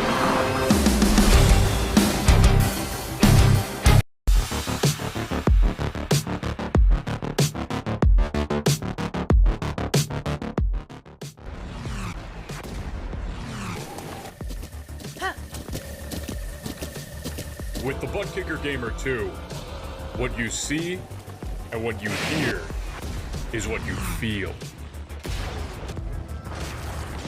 Butt Kicker. The future is feeling.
Welcome back to RaceSpotTV and coverage of your 2022 Lionheart IndyCar Series. We've made our trip to Speedway, Indiana for round 10 of this IndyCar Series. It's the HyperX Indianapolis 500-mile race. Welcome back to RaceSpotTV, where alongside myself, Arjuna Kankipati, joined in the RaceSpotTV commentary booth by the one and only Justin Prince. And Justin, we've been green from the drop of the flag so far, but not even at the halfway marker of this race. There are plenty of storylines to be talking about. Speeding penalties, and more speeding penalties have been a major hamper for some of your top contenders. Robert Muchka III, last car in the lead lap, picked up a speeding penalty during the last window. Jason Galvin, one of the bigger movers up towards the front, picked up a speeding penalty. Piñeiro picked up a penalty on pit exit after running out of gas, has just parked his car. And this is all while others are struggling in the midst of the dirty air. It's now Kraus, Chin, and Newsom in the best position to win this race, but with heavy traffic to deal with soon. The top three split by 1 second, then an 8.2 gap to Kinsella, a further 9 back to this battle that we're watching right now. And Justin Prince is right, the lap traffic's going to start playing a factor. Crucially, for one man, and one man in particular, Robert Malechka III in that 91 car, sped on pit lane, but Justin Prince, he is still, at least for now, on the lead lap. It's taken a lot of work to get to this spot. Keep in mind, near dead even on the strategy. It's going to be important to play this smart, as Larkamp gives plenty of space now for the race leaders. Malechka III, I should rather say, needs to play this in a very solid position. Something just happened meanwhile to Callisto. He's now in with mandatory repairs. Another car falls by the wayside then. This time it's the 97 of Lionel Callisto. Again, 38 started. We're down to 32 still running, and we've been caution-free. A lot of these incidents have been solo car incidents outside of those issues for drivers getting onto pit road. I don't think we're out of the woods just yet. I'm expecting plenty more drama, especially into turn 1, where cars seem to be struggling. Extremely struggling with the aero wash, and that's going to be something drivers need to be able to be up on when it comes to the tools for the rest of the way based on these trends. But speaking of trends, with that draft being a factor for Kraus in the draft, swapping has stopped for the first time all race, mind you. That's been a trend, the swap draft before this mark. We've reached that point where lap traffic is going to interfere enough. We've already seen that the car third in line has never been close enough to have a look to the inside, regardless of actually being able to complete the pass, not even close enough to have a look. And you can see Malechka's weaving back and forth because he knows that with Ron Hacker in tow, going 1 lap down is by no means a death sentence. Very much throwing the chances of victory out of the door. 79 laps clean. We expect some sort of drama at some point. Side by side in that gaggle of cars further back, AJ Musselman down the inside of Matt Taylor. Musselman not having an easy run, to say the least, for 5th position here. 19 seconds back of the leader, yes. But these drivers are not backing down. Matt Taylor wants to be amongst those in the swap draft leading this pack. Bensie's wanted to pass by a couple times. Van de Sant's right there watching all of this. Compared to what we've seen up at the very front to start the race, the patience level's about a couple notches lower compared to what we've seen. We think back to what we've seen so far in 2022. The best race, maybe Watkins Glen, in terms of battles that Phil Kraus actually had to deal with on track. You also think to the race that we had at was it Nashville, where he had to fight from the end of the field to work his way forward. We've been in for a fun 2022, if not for the fact that one person has won the majority of the races. I mean, Phil Kraus showed some great potential last season, lived up to the potential this season. Some of the drivers who have shown good potential in the series the past couple seasons, such as Matt Taylor in this pack, mind you. Musselman having the best run of his season by far, though, Arjuna. Give him credit in the 54. Absolutely. Absolutely. Musselman always seems to have the pace, but doesn't seem to convert it always with qualifying. Up 2 positions so far today inside of the top 5. Bensie's plus 10 to recover from a stumble in qualifying for him. And after Alex Van der Sant, well, not stumble, but bobble into the wall, plus 27, has fought his way back up into the midst of the top 10. You see at the very bottom of the tower, drivers that have struggled in today's race. Still back and forth, Musselman and Taylor starting to swap back and forth. They're 10 seconds back from Andrew Kinsella, who's not running in no man's land by any means, JP, but he's very much, by all intents and purposes, by himself right now. Well, he does have a car next to him. That's bright side. Unfortunately, it's Larkamp. No offense to Larkamp, but he's had 6 minutes of repairs done on that car. So that's the tough thing. He's losing time here and there on these laps whenever he doesn't have the pull of the draft. But believe it or not, we're already up on another pit window coming up. And interesting enough, it's Luis Gonzalez Nunez who's indicated that he wants to come in the 14 car towards the mid to backpack, only 24 laps into the run. So that's something to keep an eye on in terms of how the fuel burn goes now the rest of the way. Surely, we don't go green flag to flag. I say that as someone who's enjoying the green flag pit stops, but as it stands right now, it's a swapping between a lap down car and your leader. I want to see some of these drivers get a chance to fight back forward. Includes Jason Galvin, Henry Bennett, Malechka, all with speeding penalties to discuss. Chin's up there in the mix as well. And we're at that point of the season, JP, when we can look back on 2022 and that first half of the campaign, and we can talk about some of the standout drivers. Bensi, for one, by far, if you take out Phil Kraus from the equation, is on a great campaign so far. Van der Sande as well. I mean, maybe has had a couple of down moments, but he's always bounced back well from them. And many drivers who are standing out in 2022. You mentioned the standouts, absolutely, when it comes to Bensi. Been trying to battle in some of the various racetracks because the specialty, I've noticed, short tracks based on the Speedway Series repertoire. But when it comes to Van der Sande, before, it was solid speed of the speedways. But I think over the past few months, we've seen this in official racing in particular. Van der Sande ended up racing a lot of those races, becoming contenders in those races, and in turn, I think that really helps being able to compete against the best. As some have said, if you want to be able to truly develop as a driver, you need to race the top drivers around you in your respective discipline. It's why the more top-level series there are for a car, the more developed the top end is of the community. You can sharpen the knife week in, week out, and really develop racing acumen and a racing brain that will put yourself in the right position at the right times. We're watching backwards of 16th spot, where Aaron Morgan sees an 8-second gap up the road in front of him to Andrew Marquez. These cars are in danger of going a lap down because pace of the leader is not favorable. 3/10 loss last time by for Morgan compared to Kraus, and Kraus is starting to roll his way through the stragglers at the very tail end of this pack, JP. And he's lost his drafting partner in Malechka III, who's already come into pit after 27 laps. This is going to be the tough thing. Their pace is solid, keep in mind, but it's a couple tenths off of Philip Kraus in general. And the tough thing is, when you're a couple tenths off, that really adds up long term to where they are right now. For Kraus, it's not going to be too easy to pass them, but I think a majority of these spots for this pack are going to be made up in the pit window coming up here on the entry.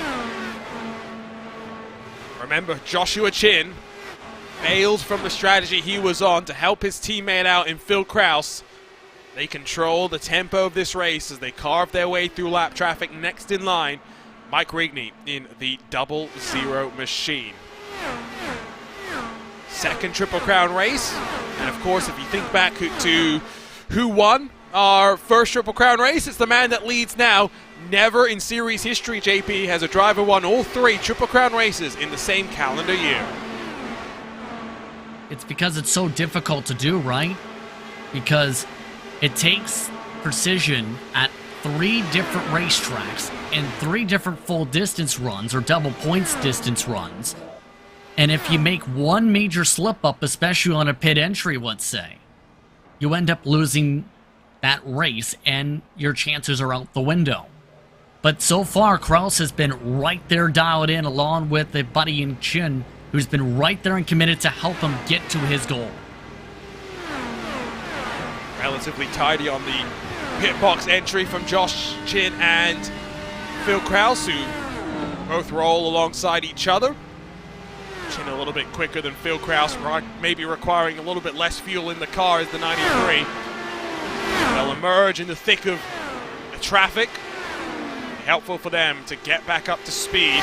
They've only come out 14th and 15th position. That is how the tempo of this race has really swung in their direction. By stark contrast, Jason Brophy in the third of the private label team cars entered today.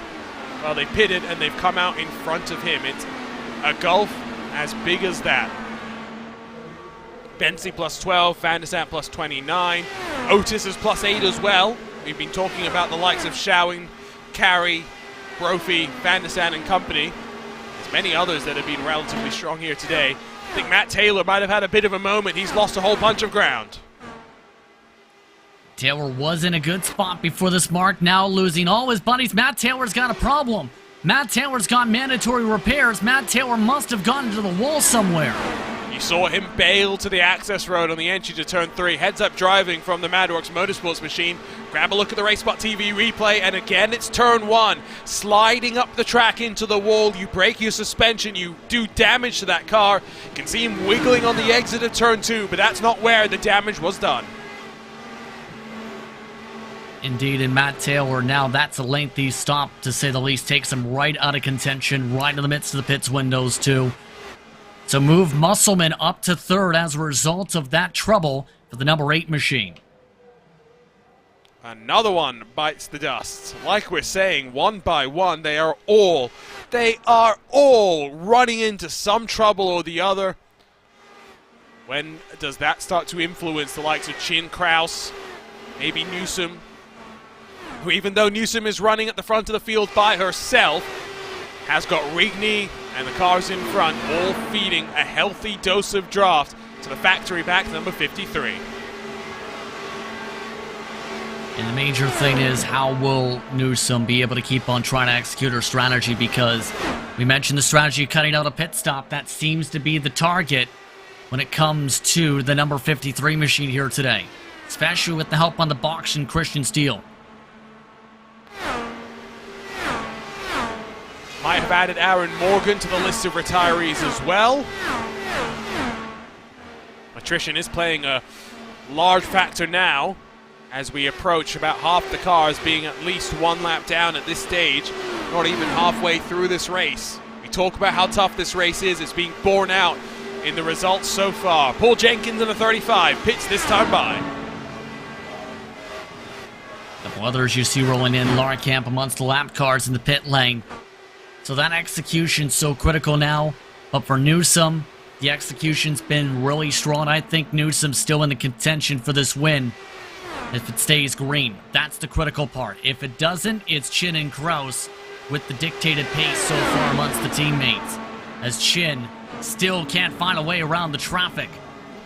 Kinsella comes down to pit road this time by.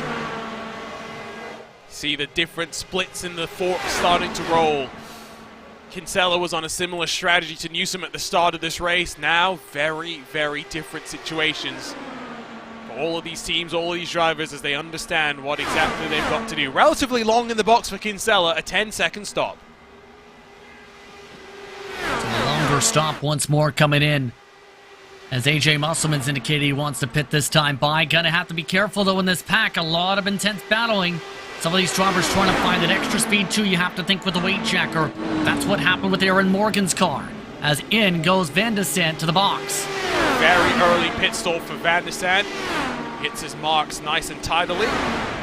Let's see if AJ Musselman can do the same thing here in the number 54 factory-backed machine. Into the spot he goes, up on the jacks. Full tank of fuel, 4 Firestone tires going onto that car. It's going to drop and be held while the rest of the fuel is thrown into the car. Van der Sant will emerge just in front, winning the race off of pit road. The execution's still dead on there. If anything, that puts Van der Sant in the contention. Did he cross the line, though? We'll have to see if it's an unsafe pit exit, because his right side tires did cross that white line. No penalty yet from the sim.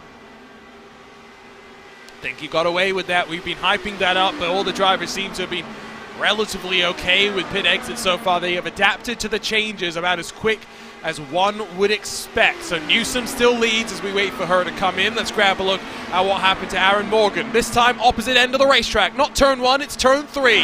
Up in the groove, into the wall. Deja vu, even though it's at a different point on the track. Too much speed. Simple as that. Up the racetrack. Into the pit lane. He has to go in out of the race from that contact. Bensi, Kraus, O'Brien in. No issues for their entry. 38 has become 30 very quickly. Kalisto Lockamp running 10 and 16 laps down apiece as they try and salvage some sort of a result from today's double points race. Inches away from the halfway marker of this race. Matthias Kraus will roll in front of Michael O'Brien. What a slow and quiet day for Kraus, who's still inside the top 15. So all he's really looking for is Joe Branch will come down to pit from inside of the top 3. Really liking this now for Newsom right now. Has the track position, has the strategy and execution. Just a couple laps away from their respective window to make it a halfway. Just a 3-stopper if they make it 33, 33, 33 from there, or 34. Newsom's right where she needs to be. With more stops coming in, you see there. And others like Otis and Fowler trying the strategy, but they're half a track back, which is the major difficult part of this execution for them. Key for Newsom has been that speed, the tempo, the fact that lap traffic has more often than not been helping her out, but this time she'll look onto the inside of Mike Wrigley and slide on through. Only 6 cars left on the lead lap. If a caution flew now, it would very much shake up the running order. Newsom off of turn 4, still out there on the track. Fuel mileage, no worries for the 53 machine. It's still going strong indeed. Newsom hitting the goal halfway next time around to be able to make it basically about a 2-stopper from here.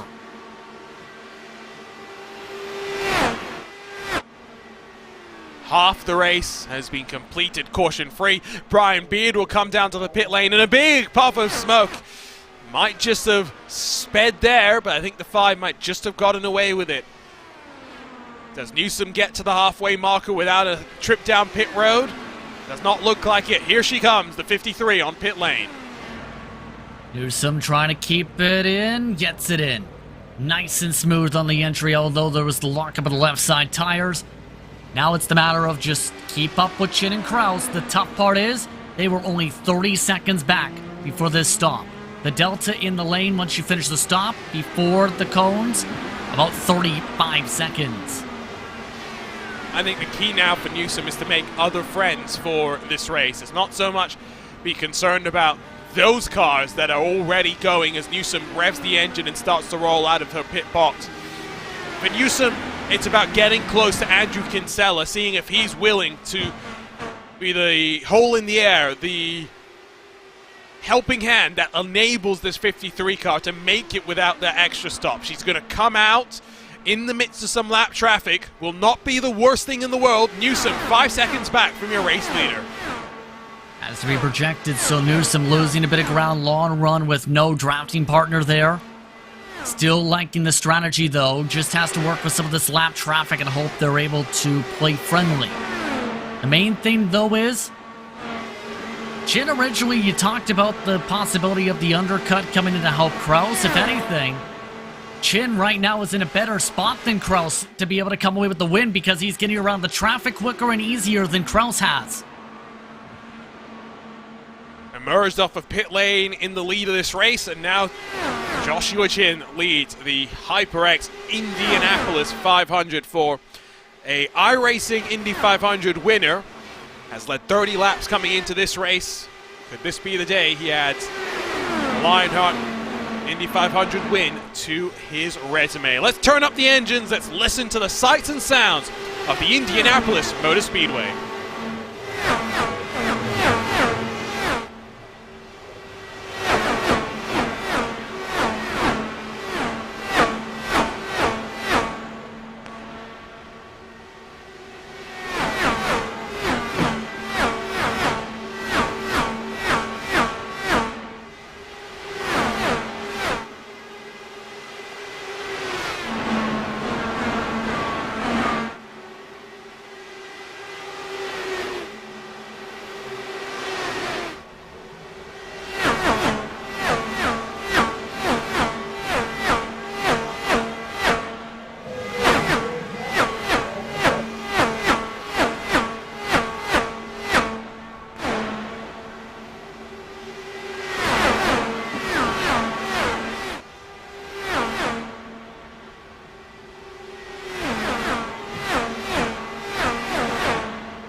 There aren't too many better sounds than that. The noises of engines reverberating in the cathedral that is the Indianapolis Motor Speedway. The Muscleman and Van der Sant fighting back and forth in the train of cars that runs fifth on back. They're trying to close on Andrew Kinsella. They haven't been too successful just yet, JP.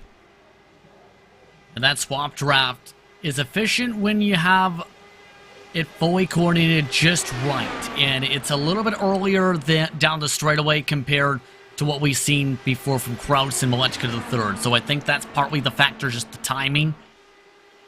The main thing, too, is Kinsella, in the regards to the 41 machine, did get some draft recently from Ron Hacker, but no longer has that. So now I think there's a chance to close up a little better, or a little more. There is Newsom, who's closed the gap down to 4.2, as JP was pointing out. Brophy and Otis back and forth just inside of the lead lap. Jason Brophy, another car having to start at the tail end of the field, this time because of an end-of-line penalty for contact at Suzuka last time out. He's making the most of it. Up in 14th, 24 positions gained. Nice job so far from Brophy. Now it's 23, but for Brophy, just doing it quietly, methodically, into the pit strategy. Just trying to execute in the box. And for Brophy, he hasn't been too flashy with it. The tough thing is, there's more battling up ahead as already coordination being discussed over the radio amongst these two. Your friends are where you find them sometimes. One of the advantages of online racing, you can have a direct line of communication to anyone in the field if you so choose. Now, sometimes that gets you in trouble. Sometimes you don't want to talk about drivers or talk to drivers. Sometimes you just deal with it. Only in sim racing can you do certain things. That includes a race that I commentated on earlier this morning, Justin, where we had the reigning Formula One World Champion and the reigning NTT IndyCar Series Champion sharing a car in an official BMW-sanctioned esports event. What timeline am I living in? Sometimes I do wonder. You're living in the timeline of 2022. All you needed to know. Although having said that, you're living in the alternate timeline that began in 2020 probably describes that a little bit better. Maybe. You never know when it comes to timelines. By the way, Brophy just passed 2 cars in one straightaway. Not waiting around is the 88 machine. Up on the wheel and going. The Oregon native up to 13th position. You'll be happy that I'm going to call it a Grello car, although it is really yellow. Let's be completely honest there. Race lead has opened up very slightly by virtue of all of this traffic. Josh Chin now 9/10 clear of the pole man, Phil Kraus. Yeah, and that's with the traffic working to Chin's favor, working with Malechka III now for the swap draft. So there goes that working with each other strategy, more so trying to undercut your teammate's strategy almost. These two private label team hype cars making it clear they want to see who can get that top prize for this race. Do you remember? Co-owner of the private label team hype team is the one and only Tommy Milner, a member of the Corvette racing family in the IMSA WeatherTech Sports Car Championship.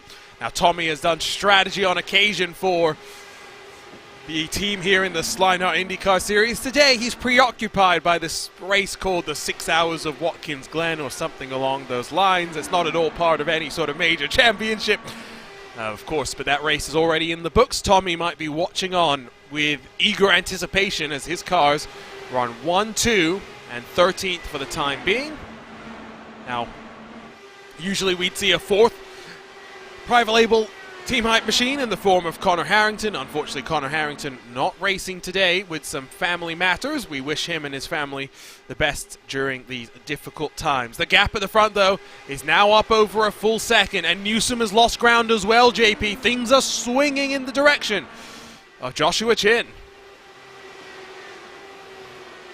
Yeah, Chin running away still with that swap, as well as right in the draft of Brophy and company. That's going to really help him in turn. Newsom's losing tons of ground, though, because at the other end of the straightaway, seen a little speck of that red and yellow machine. Newsom is struggling to try and pass the traffic now. Before Newsom was gaining, now is stuck in the dirty era of Chris Lanini, and getting some aero push coming around the racetrack. Unable to clear on the exit of turn 2. As we etch ourselves closer to another cycle of pit stops. Newsom may only be 11 laps into her stint, but the golf in strategy is so significant, so severe, that Chin and Kraus are working lap 23 of their run. They have doubled the amount of wear on their tires as compared to Alexis Newsom. Luis Gonzalez Nunez from 1 lap down coming into pit lane. That's on the different strategy, a little earlier strategy for Nunez the previous window, so keep that in mind. That's how quick the laps are churning around here. But the major difference I'm noticing, 12 laps, the difference between Chin and Kraus and that machine for Newsom. That is huge. And that is about more than half the job done to save that extra pit stop. Will we run green? That is the question that all the strategists, all the engineers, all the drivers want answered. Working lap 113, 114 now of this 200 lap affair. Van der Sant and Musselman continue to go back and forth with Caleb Bensie in close pursuit. Behind them, Joe Branch has closed as well. At the rate that we're going, though, would not be shocked if maybe only the top 5, maybe the top 10, ended on the lead lap at this point in the race. I do see our YouTube chat is quite delighted with this topic of pizza. I'm getting quite hungry. One comment in particular from Mark Cohn was saying that to Andrew Kinsella's new wife, you need to tell Andrew to hurry up and win this race so you can order a pizza already. It's a little different environment, a Sunday race than a Wednesday night environment, I would say, Justin. Yeah, I was talking about this with longer races like this in the previous broadcast. It's talked about where in this type of circumstance, some people have prepared snacks or beverages alongside them to make sure they stay hydrated or nutrition filled. Others just grab whatever's closest to them as things go flying around to the next closest thing to myself. But in our words, if you want to be able to keep yourself focused fully on the racetrack, you need to have that stuff. You don't, you're having a dizzy spell by lap 100. What snacks do you have next to you, JP? A drink bottle. Okay. Insert brand here. Yes, no, we are similar there. All I have is my bottle of water, at least for today's event. That sounds like a good idea. Why can't us commentators chow down during a race when we're watching on and enjoying? The gap for the lead has closed down, and Van der Sant and Musselman still try and close. And Andrew Kinsella that runs in fourth. Chin and Kraus now split by no cars. Malechka down to pit lane this time by the private label Team Hype duo, probably in 2 laps from now. Expecting those stops to be very intense for these drivers to make sure they dictate the rest of their strategies, because remember, the magic number for Newsom still is to get to about 66 laps to go or so, and the further Newsom can go in this window, the better it is for her. When it comes to Chin and Kraus, their bet is made. Their bet is already saying, we're going for an extra stop and hoping that we're able to catch up to Newsom. If not, be able to try and make sure there's at least a caution. But you never know what's going to happen. They've got the raw pace up at the front, even though Chin is trying to hold on to things there. He's trying to hope that his internet connection survives the next 5 minutes or so, because a couple of sketchy moments there for Chin, especially when he's rounding himself on some lap traffic. Past Gonzalez Nunez they go. Next in line of the Alcantech NHR Esport machine, who pulls out of the way of Philip Kraus. Otis in front of them, going side by side with Matt Taylor. Plenty of traffic to dice their way through. Very dicey with some of this traffic, having to be smart here as well. You want to hold on to the lead lap, yes, but you also don't want to end up causing major tempers to flare amongst the leaders. How about near the 30 wide with some of the traffic? Luis Gonzalez Nunez amongst those battling 2 laps down in this train. Also getting around Matt Taylor, who is 10 down. Nervy moments for many of these drivers. Remember, green so far. If we go green from here, we're looking at 56 odd minutes till the end of this race. An Indy 500 can either fly on by or it can be stop and start and drag on for many of these drivers. You're waiting for this opportunity. Still Muscleman and Van der Sant going back and forth, struggling to close. Newsom has closed a couple of tenths the last couple of laps. Oh, and it looks like Chin peeling on down there, coming into the pit lane for the race lead. And Newsom just over the radio just indicated something as well there for a split second. Newsom's tucked up behind one of the Ascari Autosports machines. Will be Mitchell Riggs with Barrett Rolfe out of the race and Kite Bombers back not competing today. Mitchell Riggs, one of the standout performers in terms of rookies this season, very much leading the charge for the Ascari Autosport team. Now Joshua Chin rolling, relatively tidy pit stop.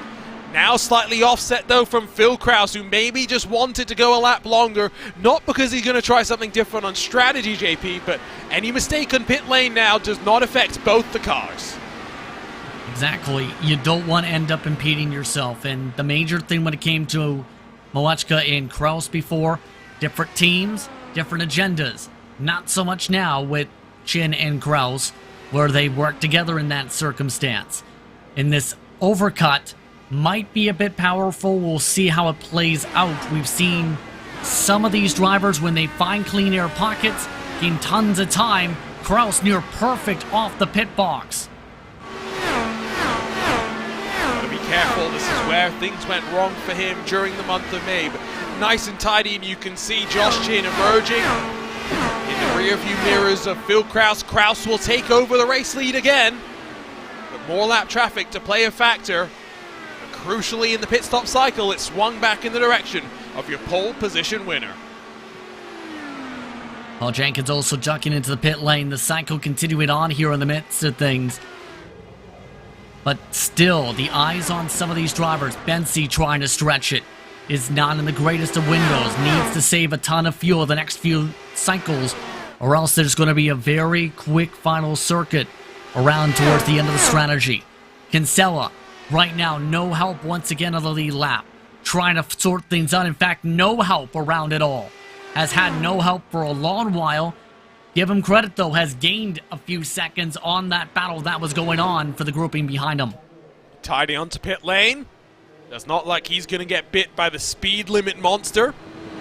That's claimed so many drivers so far today. Because he was running by himself, off cycle to where he would have wanted to be, extending the stints maybe a little bit further. He's onto pit lane, so is Andrew Marquez in the Alcantech NHR, number 63. Onto pit road, trundling down. Newsom extends, only working lap 22 of the stint so far.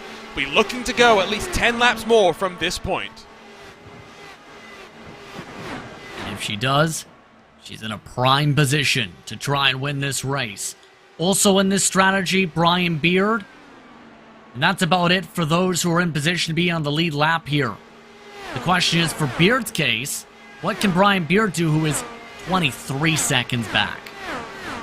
He's too far back, you'd have to assume at this juncture. Van der Sant's ticked over to lap 30 on his run as he funnels his way through the short shoot of 1 and 2. He's one to watch for, maybe not on a complete contra strategy, but the last cycle of pit stops will be very much a splash and dash for him as he looks to try and make up a couple more positions. About 76 laps to go. It's getting into danger time, into crunch time. Drivers who have been riding start to pick up the intensity. Start to push the limits a little bit more. Van der Sant tidy onto pit lane, that's crucial.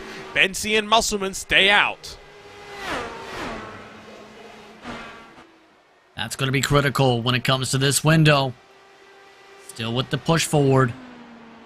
Chin and Krause still bunched together by 3/10 the gap. They have a massive, massive advantage built up. Now by at least 20 seconds over Kinsella after this window for reference.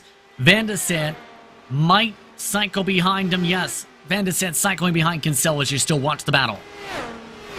There goes Van der Sant off of pit road. Might emerge in front of Marquez, so might, by virtue of the undercut, potentially be able to jump up in front of AJ Musselman, who comes down to box this time around. The Musselman goes 31 laps to 74 laps to go on this window. And we talked about AJ Musselman. This is his best run in this series. He's only had one top 10 in his career. His average finish is 20th. What a run for AJ Musselman. So into the box goes the factory-backed machine, looking to get in and out as pain-free as possible. To the yard of bricks goes Van der Sant to the pit lane exit. There's AJ Musselman already up to speed though. Van der Sant will sail on through. Nice and clean, nice and tidy again. Joe Branch, Michael O'Brien coming in. So the window continues to see people jump in and out, in and out, in and out. But with all of this, Newsom still in the prime position here. The tough thing is, look at how busy the traffic is. Yeah, Brian Carey trying to hold on to the lead lap. Alex Gouillon in the midst of things. Bradley Sexton up the pack. You have Matt Taylor now getting nearly squeezed by Taylor. Taylor is 29th, 10 laps down from your leader. Don't think Newsom's going to be too happy. Gets very loose on the exit of turn 2. And Newsom, with a big old bobble, has just seen the race flash before her eyes. She controls the car. She hangs on. Oh my goodness, that was nearly the whole race thrown out the window right there. Just the timing of one car, one lap car, is enough to throw off all the rhythm, and that could have been a race changer. How much closer to disaster do we really want to be? Because Alexis Newsom flirted with a line that few would have been comfortable daring to step near. Here's a look at the onboard for Alexis Newsom working through turn 1. Can see down low, getting pinched up high, then a little bit of over rotation, but it's on the exit of turn 2 that things really start to get interesting. Get a bit of the bump. Tires are already warmed up with the slide. What a bit of a drift for Newsom. And able to hold on to it. Did lose a few seconds, though. Vital few seconds. Now the gap between her, Chin, and Kraus is about 22 seconds. It's not ideal. Is it still in her favor? That's the question that's on everyone's mind as we wind our way closer and closer to 70 laps to go. Alexis Newsom working lap 29 of her stint. Needs to go a couple of laps longer before she's down onto pit lane. Harry indicating this time by the plan. Here, still 20 seconds back on all this, still trying to stretch it out. Ryan Otis and Chris Fowler trying to figure out a way to stretch it as well. Give them credit. But Daryl Munsto's project to be a lap down after the window closes here. There goes Newsom's help. Newsom with no draft now. There's a couple of cars further up the queue that she'll have to try and latch onto. Alexis Newsom now in front of Brian Beard, the only other car on this strategy with a hope of making it work. Ryan Otis, Chris Fowler, and Alex Gouillon, who are running 5th through 7th, also yet to come down and box. Like we were mentioning, with Brian Beard, just not in a position to be able to capitalize on the strategy that they're on for a top 5, top 10 finish. And we're talking about valuable points in this double points race. Josh Chin, the gap now to Newsom is 21.5 seconds. They're doing all that they really can, JP, which is bring up the tempo, bring up the intensity, and start pushing as hard as they can. They've gained about an hour, 2 seconds since the last time we talked about them, too. And now they have 3 cars to work with. Jason Brophy is still in this train. Albeit, Brophy is on a much different strategy in terms of them right now, in terms of where he is on track. So there's that additional help. Now all 3 cars lined up astern. Now they have a chance to regroup and plan things out. If done right is the critical part. Brian Beard will box before Newsom, so Newsom is doing a sterling job of the fuel save at the front of the field. Tony Shaw and Matt Houston 2 laps down, swap around. Alex Gouillon rolls off of pit road into the thick of some traffic as well. Still have 30 cars, somewhere in that number, still running out on track of the 38 that took to the start of this race. Newsom's on lap 32 now with 67 odd laps remaining. Hope will be to go one more to try and make it as comfortable as possible, especially given the relative lack of assistance that she's been having from direct teammates, and she does extend one lap longer, this time by at the line of 41.649, 3/10 slower than her previous lap. So now Newsom's right in the window, right exactly where she needs to go. She went the further lap too, which makes it a little bit easier for the back end of this strategy run. All Newsom needs to do right now is hope it stays green. Hope it stays green, because Newsom's right there in a prime position to win this race from this point forward, with her coming to 66 laps to go, as long as she doesn't make any mistakes and no caution. Still staying out there. What a remarkable run of fuel saving this stint for Newsom. This might be the one that puts her in a race winning position. The likes of Joe Branch, Caleb Benzie behind AJ Musselman, and as I mentioned earlier, Alexander Van der Sant used the undercut to break away from this train of cars, JP. Exactly what we talked about, the need to try and utilize that, to try and do that. Musselman now looking just to fight for what is currently the 6th position. But what a charge ahead by Joe Branch. Quietly has just been minding his own business. Was amongst those with the strategies last season, keep in mind. They also, mind you, have another car in Caleb Benzie also in this train. Newsom is in. A marathon stint from Alexis Newsom to bring it down to pit road at the end of lap 135. From here, the margins are getting better. Josh Chin, Phil Krause will retake the race lead, but require an extra stop on pit lane compared to Alexis Newsom, who will slide potentially down into 5th position. Behind Kinsella and Van der Sant, likely, yes. 10.2 in the box. Now it's Chin and Krause 1-2 once more. But Chin still has been able to dictate things so single file. There is Newsom coming out. Where's Kinsella is the question. Kinsella is way far back. In fact, it's a 3rd place exit for Newsom. That is much higher through the field than I anticipated. And again, look at the help that she has in front of her, JP. That's what she needs for this fuel mileage call to work out. Needs to ride behind Chris Lanini. Needs to ride behind Mitchell Riggs. In particular, I think Riggs is the better of the 2 helpers, and those in the first 2 back at that train. Just stay with them. Work together. 16 seconds back. Try and see if you can close a bit of time, but more so save the gas, as there goes some of the traffic. Lionel Callisto trying to ride the bottom. This will force Newsom off the preferred groove. We'll watch the lap times. We'll track how this is going to play itself out. Working lap 137 of this round 10 of the Lionheart IndyCar Series. You're watching RaceSpotTV and the HyperX Indianapolis 500. Don't go anywhere. Coming up next, the run to the checkered flag.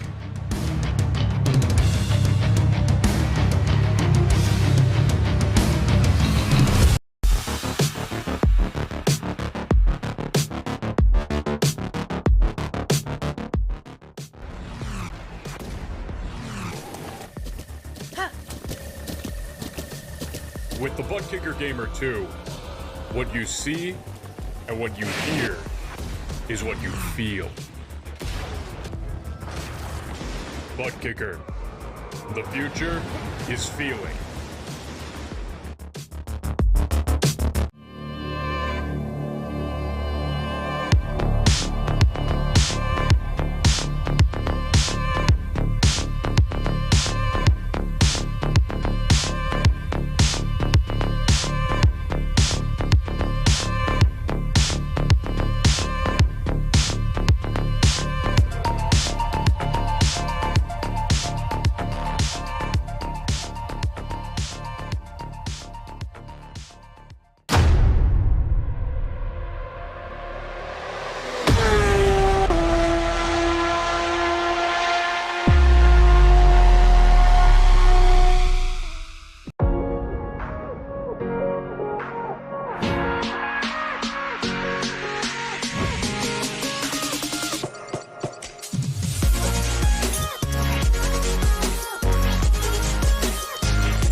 Welcome back to Speedway, Indiana for round 10 of the 2022 Lionheart IndyCar Series, the HyperX Indianapolis 500.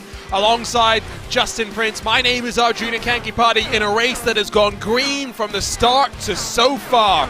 Over 50 laps to go, one final cycle of pit stops for some drivers, but with a very interesting fuel mileage game, JP, 3 names are left fighting for the victory so far here today. For those looking for the extra stop, Chin and Kraus are your favorites there. They have to come in the next 10 laps with how things are playing out with them and their strategy for private label team hype. For Alexis Newsom, though, a chance for history. A chance with this race going green, and if it stays green, to undercut the field by a full pit stop, and that could be the winning equation for Alexis Newsom. But you never know what can happen when it comes to Indianapolis Motor Speedway. One bad turn, one bad stretch, and boom, your race completely changes. You never know what could happen from this point forward with under 60 to go. You can see Alexis Newsom mired in some traffic, which is really helping her out in terms of the fuel number that she is trying to hit. Chin and Kraus have some help, but really they're looking for speed help. In a fixed setup competition, there is only so much that truly you can do. Malechka and Brophy in front of your race leaders now. 2 drivers that would have wanted to be vying for the race win. See the leaders coming up behind them. You remember Brophy, EOL, Malechka III was right there in conversations for that race lead early before a speeding penalty. And this is not where they wanted this to play out, you'd have to think. But you also have to consider when it comes to Brophy, a chance to go for a swap draft maybe with the teammate depending on how he likes to play this out, or do exactly that and just let them go. But for Malechka III, it's been a different story. Malechka III has been fighting to hold on to that race lead lap.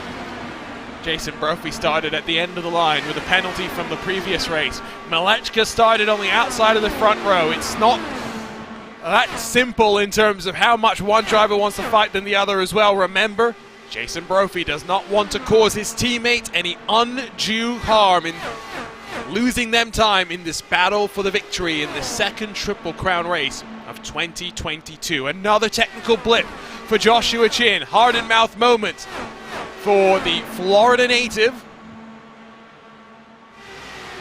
These are not the things that you want to be worrying about heading into this cycle of the race. Back behind these drivers, Musselman still sees Bency Branch and Brian Beard in behind. They also have joined up with Jason Galvin, who is a lap down after some penalties earlier on in this one. So some buffer cars at the very least now for Musselman to be able to try and see if he can muscle forward away. Bency looking a bit frustrated here with Galvin. If anything, look to try and use the 4th line to try and build a run. Of course, Galvin was running up inside of the top 10 before a speeding penalty in the first cycle of the race dropped him backwards. He'll look to try and get past on AJ Musselman down the inside at turn 1. Displaces them. Malechka's down onto pit road in the 91 machine. So heading into the penultimate cycle of pit stops for many of these drivers. That being now, right now in the spot for Chin and Kraus. Keep in mind their window, looking around 50 to go, 20 to go. On the simplest of terms, depending on how far they can stretch it on the gas. Remember, they had an offset last time. Expect the offset this time to be a potential factor. But you know what this also means? If it continues at this tempo, saving a little bit of fuel by putting less fuel in for the final stop could be a talking point, Arjuna. It will all depend on how close Kraus and Chin are heading into the final cycle of pit stops. Lap 28 for Joshua Chin. He might be in this time by. Chin's gone as far as 30 laps, so has Kraus throughout this entire race. But with clean air, that fuel burn might be a lot more higher compared to before for some of these drivers, as we've seen throughout the day today. And keep in mind, the track temperature is starting to build higher and higher. That wind hasn't gone and budged any bit of a direction change. Joshua Chin onto pit road. His 48th start in the Lionheart IndyCar Series. 3 victories to his name coming into today's race. You look back on his previous race wins and you think about some of the sterling performances that we've seen from him on road courses. Sonoma, Mosport, the Mid-Ohio race last year. Today, though, is about a different type of victory, backing up his 2018 iRacing Indianapolis 500 title. Kraus still out there on track, due in this time by. On the trends, yeah, which would cycle Newsom back up to the race lead, with them being domination station type of drivers today. Of the led laps, only 4 have led laps today. Malechka. Are we in for some trouble? Sorry, JP. Mitchell Riggs is off the track inside, I think, of turn 2. And again, with a car in strife, we stay under green. And just out of the racing group in the midst of the grass there, so that was one of the 1 lap down cars. And keep in mind, when it comes to Riggs, seems to have been a wall contact. Meanwhile, Kraus is into the box. Here's a look at the replay. Watch turn 2 exit. Just a little bit too much speed, trying to carry the speed with the weight checker. Boom, carries him to the inside, right to the safer barrier. iRacing's more lax caution system, letting us get away with a lot. There is Chin already up to speed as Kraus rolls through the access road on the inside of turn 2. Chin holds on to the race lead. Malechka will split the leaders. So now Malechka the third is pinned for the moment, a lap down currently. Needs a lot of luck to go the direction of that way. Keep in mind, how much has the time bleed been popping up for Newsom, who's on that alternate strategy? Kinsella has gone within 8 seconds of the 53. Chin and Kraus are 16, 17 seconds within that. So that gap is coming down in fast compared to the 1 less stop call from Newsom. Still 50 laps to go. There is a long way to decide today's winner. It is not over by any stretch of the imagination.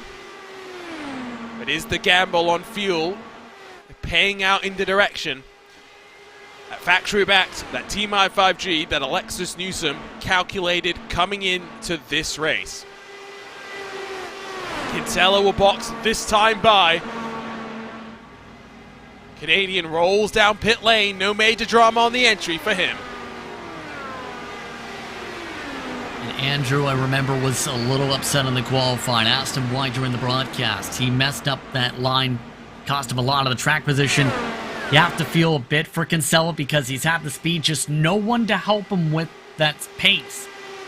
Still in conversations right now for the top 5. Give big credit to Kinsella, who really wanted a second victory in his career here. Can't totally discount the possibility of the 3rd and final step on the podium for the 41 car, but it is still early days. Let's give a shout out to Kinsella for pulling double duty in the HyperX race for the pole as well. Not just, of course, doing his qualifying run, but part of the broadcast team for that as well. Unfortunately, for the next 7 weeks, I am preoccupied on Wednesday evenings with the iRacing Off-Road Championship Series. I'll miss what's bound to be some good races at the Short Track of Iowa, a purpose-built road course like Road America, and then, of course, as well, the trip to the Canadian Tire Motorsports Park that I am very frustrated to be missing. Malechka's going to swap back and forth with Joshua Chin. Phil Kraus might have something to say about that. Malechka the third, looking to still hold on to what could be for the lead lap here. Van de Sande has already peeled to the pit lane. Kraus reeling him in as well. This will be the tough balancing act. Can Kraus get enough pace to pass the 91, or will Malechka the third give a bit of giveaway? That's the tough balance.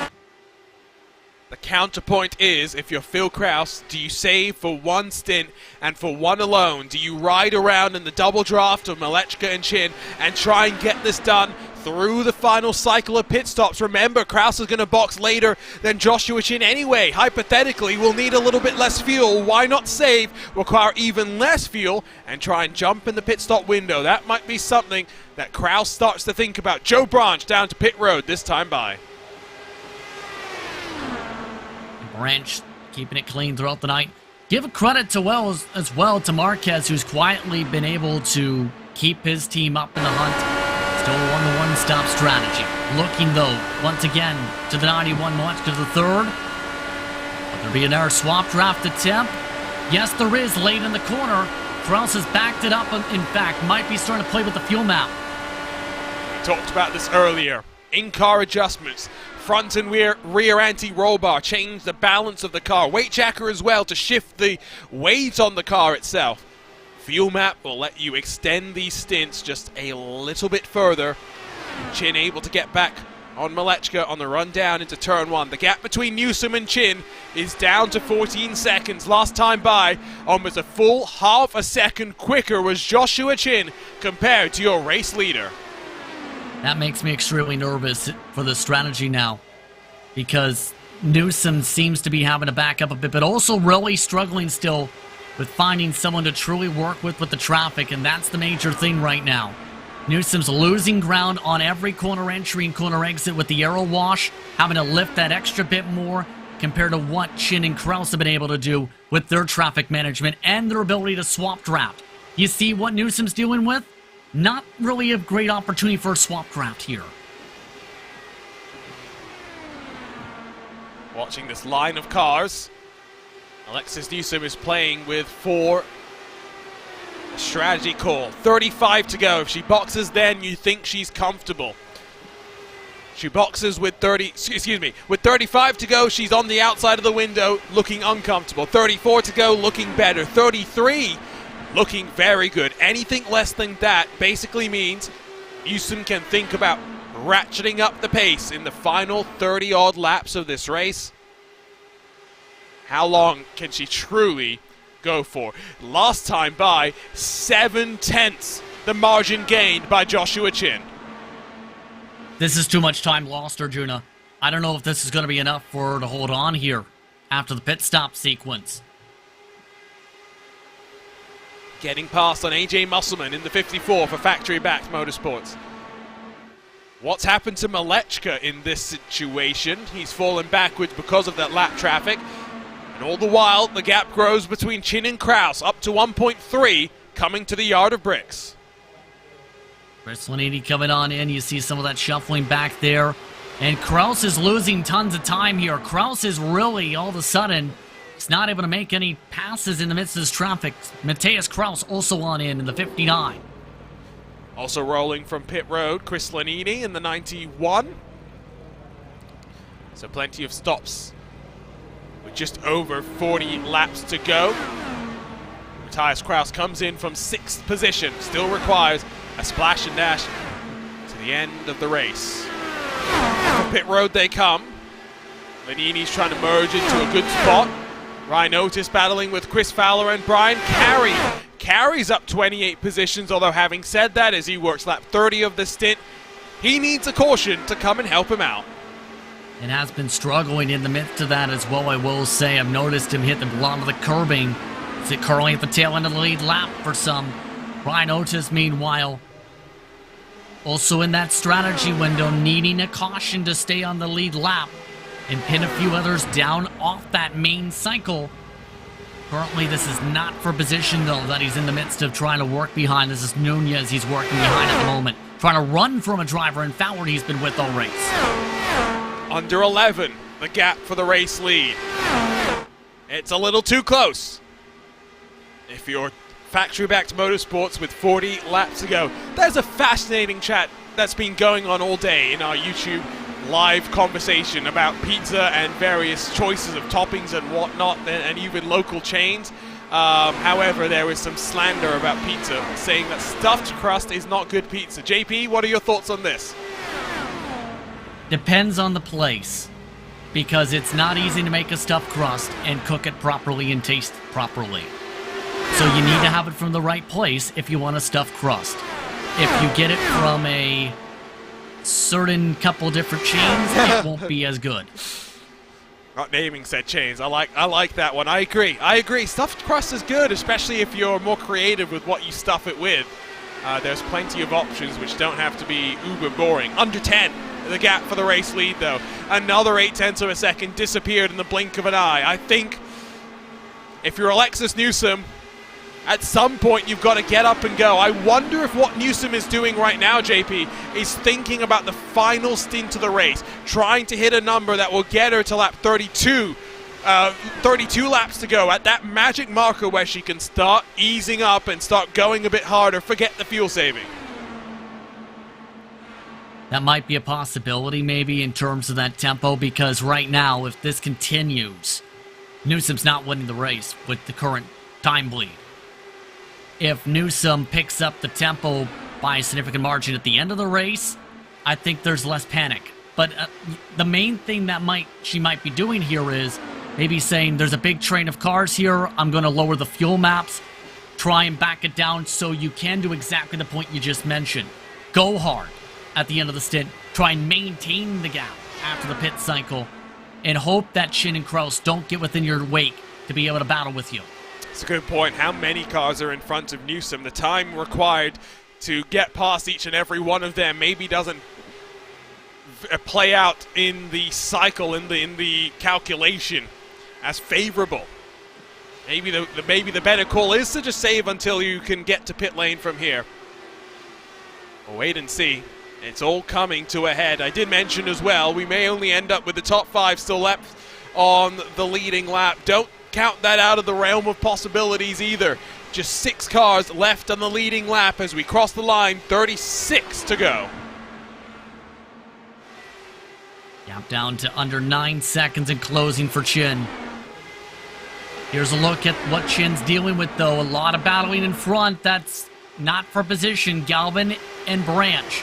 Branch amongst those hoping to stay in the lead lap after things cycle. You can also see Phil Kraus has lost out. 3 cars between him and his teammate at the front of this field. 2 seconds the gap between the 93 and the 19. Andrew Kinsella past Chris Fowler. Fowler, another car, trying to just extend as long as he can, working lap 31 compares to Newsom's 30. Ryan Otis, another car, working lap 31. Not trying to vie for victory, or vying for those double points on the line. A lot of these drivers looking for some luck as well, midway through the campaign.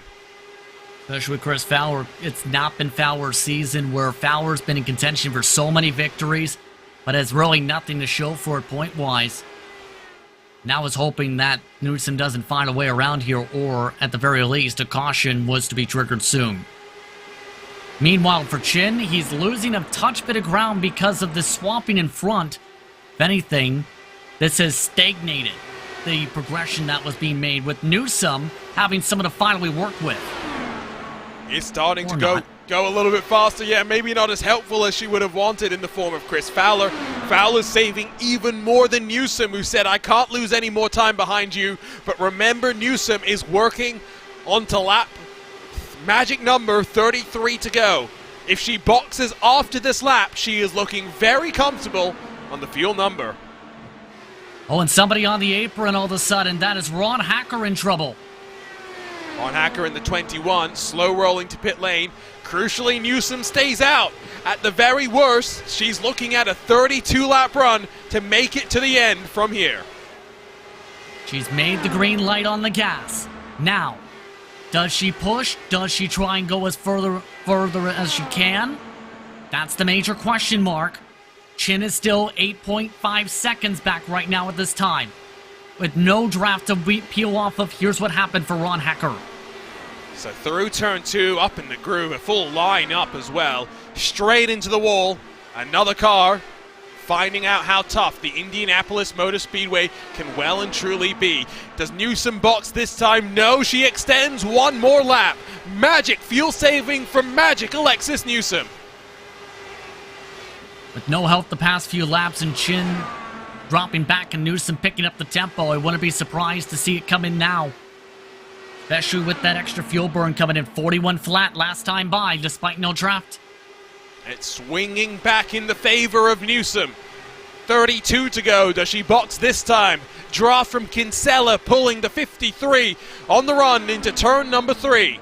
What a story this would be. It's not the first time Alexis Newsom would have emerged on the good side of a fuel mileage race. She boxes for the final time with 31 laps to go.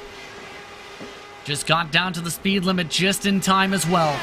Now, needs it to stay green. But the big question too, how does it play out for Newsom long term when it comes to the timing? One final part to execute, into the box and rolling off. Tidy on the entry, fuel being filled. 4 Firestone tires going on to the factory-backed number 53. 9.6 stationary, and Newsom is up and away for the final time today. At the very least, Newsom, I think, is in a great spot for a podium. But now, give credit where it's due for Chin and Kraus. They've been lightning fast all day as well. Now they are within 10 laps of their window. Remember, the window coming in, 28 laps to up to 32 projected. Some have really saved tons and tons of gas, though, with the help of the draft, up to 35 laps today. And remember, the number for Newsom means she can be a bit more aggressive this stint. She can push a little bit harder. Does not need as much help as she's had the last 60 or so laps, but she's got help from those in front of her. Ryan Otis, first car in line with one of the race first machines just in front of that. It's looking good for Alexis Newsom. It's closed as well between Josh Chin and Philip Kraus. Traffic playing a factor. Plenty of traffic, in fact, building up a little bit, helping Kraus gain up some time. Kraus, remember, was dropping back in quick. The tough thing is, Kraus needing to find a way to get clean air in that traffic as well to try and get around some of those cars. Lost a ton of time behind the lap cars. This is all playing into Alexis Newsom's hands. Less than 30 to go in this second Triple Crown race. The momentum you build today will be carried all the way to the end of the season for the final Triple Crown race for the next double points event at Fontana. Well, here they go. Here they come, and both cars nice and tidy onto pit lane. No speeding penalties. Now it's the matter of where they cycle. One of the quickest races at the Speedway in series history, looking for its first green flag to checkered race.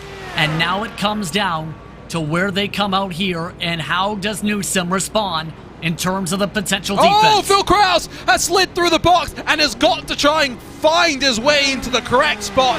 That has blown Phil Kraus's chances of victory. Joshua Chin already up and away, and Phil Kraus has done it to himself. Wow. Just wow. You cannot do that. Kraus is already behind Van de Sant. That is huge. Van de Sant still yet to come to pit road as well. One mistake has changed the complexion of this race. Chin, 7.6 seconds back from Alexis Newsom with 27 laps to go this time by. Has to be a man on a mission because now Chin has also lost any potential help. Maxing out 224. It looks like right now what I'm seeing here is Chin's trying to pull the bit of the anchor down the straightaway with no drafting help. Get to Malechka to the third. Use Malechka to the third as the drafting swap draft partner to see what happens there. It does look as though Phil Kraus, after winning 7 of the first 9 races in 2022, will watch on as someone else grabs the second Triple Crown race in this 2022 Lionheart IndyCar Series. 26 to go this time by Jason Brophy onto pit lane. Chin has actually picked up the draft much quicker than expected, should say. Now off of a few cars and Alex Gouillard and company. But man, oh man, has this race had another change, and we go from what was double-digit contenders early to just 2 favorites. Newsom and Chin, 6 seconds the gap. The gap growing a bit this lap, 25 laps to go. Where is Newsom in terms of the line? 2 cars in front, Brian Carey and Paul Jenkins, I believe, in front of the 2021 Lionheart Speedway Series champion. In a good spot in terms of fuel, in a good spot in terms of lap time, you'd have to think as well. It's reset the gap between Newsom and Chim back up to 6.5 and counting. And growing because Newsom is really charging ahead now, can go full tilt, being inside the magic number and then some. Brian Carey seems to be a pretty helpful person right now with the lines he's been taking.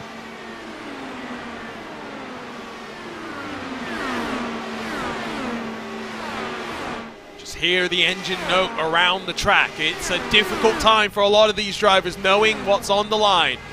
You've gotten this far. Now where can you position your car best? Let's grab a look again at that error in pit lane for Phil Kraus that has changed the complexion of the battle for the lead. Sliding all the way through the box and then trying to get it lined up once again. Phil Kraus, first major mistake that we've seen from him in 2022. And it's likely the mistake that cost him the victory and has his worst finish of the season of 3rd. But still,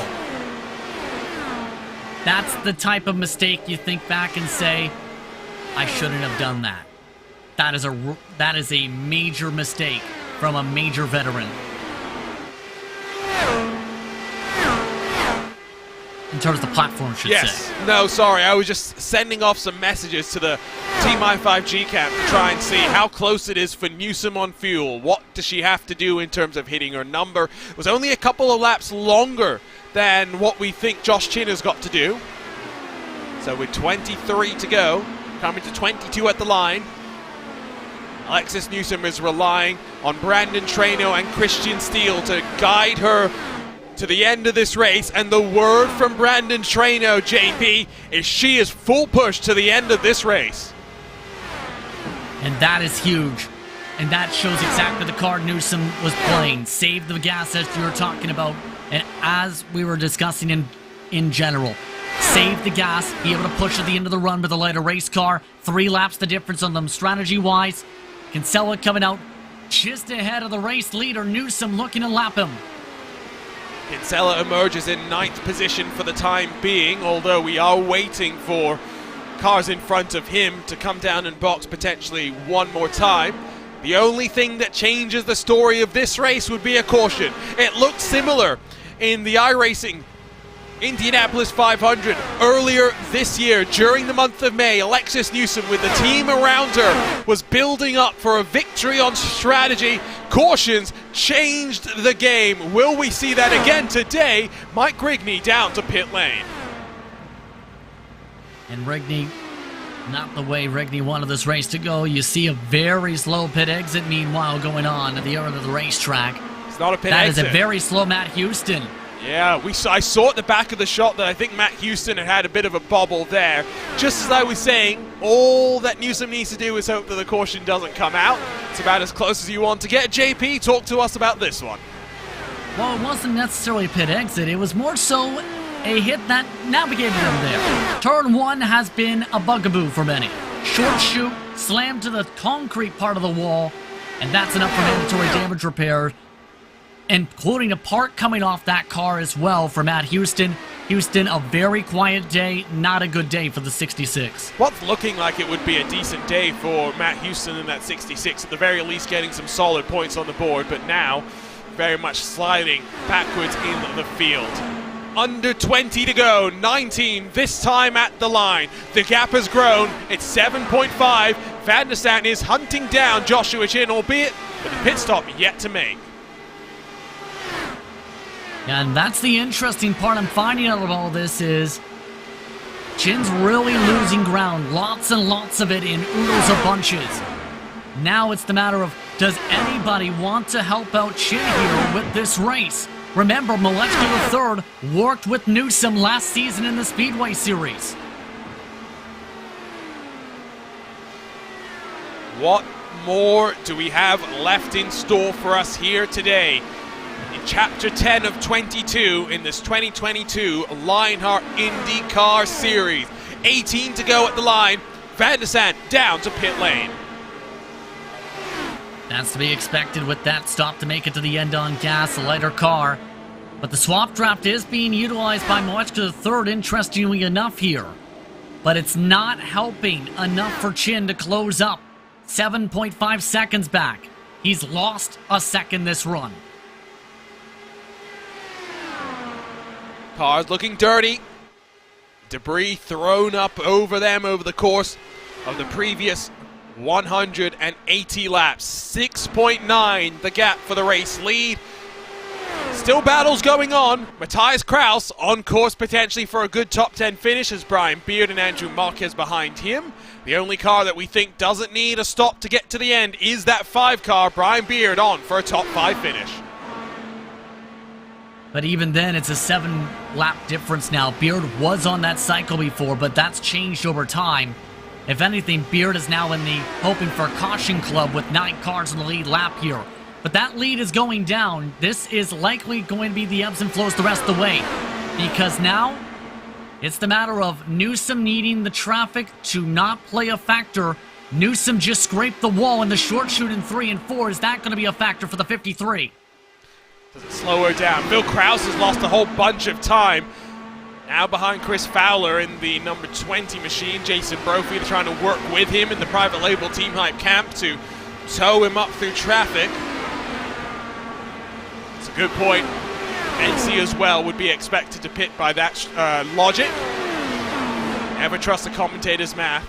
Justin Prince at least on hand to correct my mental slip-ups. Under 6 seconds the gap for the lead.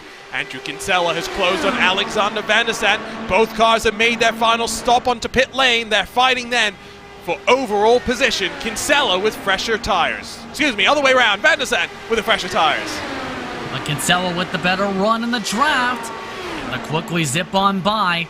How big is the difference going to be for the fresher tires, though? We've seen it be a somewhat differential mark, but more so the timing of your track position has been the more critical part of the day. Beard down to pit road. Marquez follows him in, so final stops for them underway. Bensi and Kraus continue to wait for a potential caution to come and change the game one more time. 38 cars took to the start of this HyperX Indianapolis 500-mile race. Only 26 are left running. Attrition, as with any race here at Indy, has played a mighty big part. Kinsella holds off Van der Sant one more time. Kinsella, though, is defending the inside. Swanini also joining the fray in 20th position. So now Newsom is starting to drop back, starting to go back into save mode a little bit maybe, because the time is starting to get dropped back a bit. If anything, might also be looking for some clean air to get some good rotation here to try and keep the push ahead. We are running out of time though. 13 to go at the line. The gap still over 5 seconds. Chin is looking for tenths of a second every single lap. He doesn't have that advantage just yet. And last time by the stripe, 3/10 picked up, but that's not going to be enough quite yet. It's going to be close, but it's not where he needs to be, and there's plenty of traffic to deal with. At least 4 different cars are between him and Newsom currently.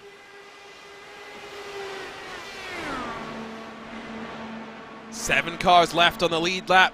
2 yet to come down to pit road for the final time today. Newsom content to ride for the time being. The gap stabilized at 5.2. Jason Brophy gets in front of AJ Musselman as he tries to recover his way up through the field from an end-of-line penalty to fighting for a top 10. Recovery is a bit near contact. That's Musselman squeezed up nearly to the wall by Brophy. This is not what Kraus wants to see in his rearview mirror. Matthias Kraus, on the other hand, is down on pit lane for the final time today. Plenty happening on track as we near the 10-lap to go margin. Brophy and Musselman fighting for 12th position, 5 odd seconds back from Joe Branch. Kraus will be working with Brophy to hold on to that position, especially when you look at the HyperX team standings with no Connor Harrington and no Adam Blocker racing today. Carey also down to pit road for the final time today.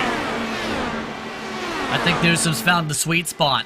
Not too close, not too far back of the draft to be able to get some help on the straights, but also not too much aero washing the corners.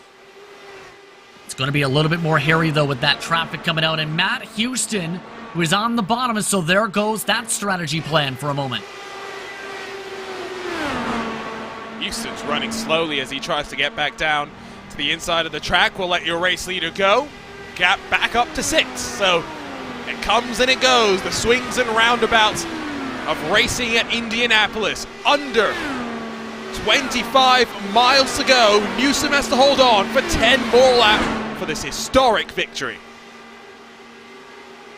Would be huge for the Speedway Series champion from last season to pick up a huge Triple Crown victory here today in the HyperX Indianapolis 500-mile race.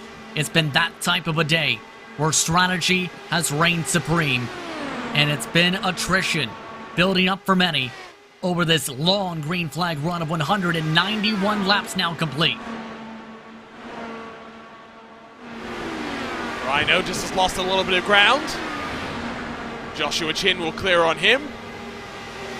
Might explain why the gap has grown very slightly. Last lap was a 43.317 for Ryan Otis. Caleb Benzie will duck down to pit lane, should emerge inside of the top 10. A good recovery after starting in 17th spot. That means Van de Sant from the EOL as a result of the crash in qualifying. Now up to 4th once things cycle. Kinsella, give credit to round out the top 5, it looks like, possibly. Depending on where things play out here as the pit stop complete for Benzie and both cars pass on by the 29. Just 4.7 seconds stationary for Caleb Benzie, indication that maybe no tires, fuel only for him. For Kinsella, running in no man's land for so much of this race, he might have been thinking, what if?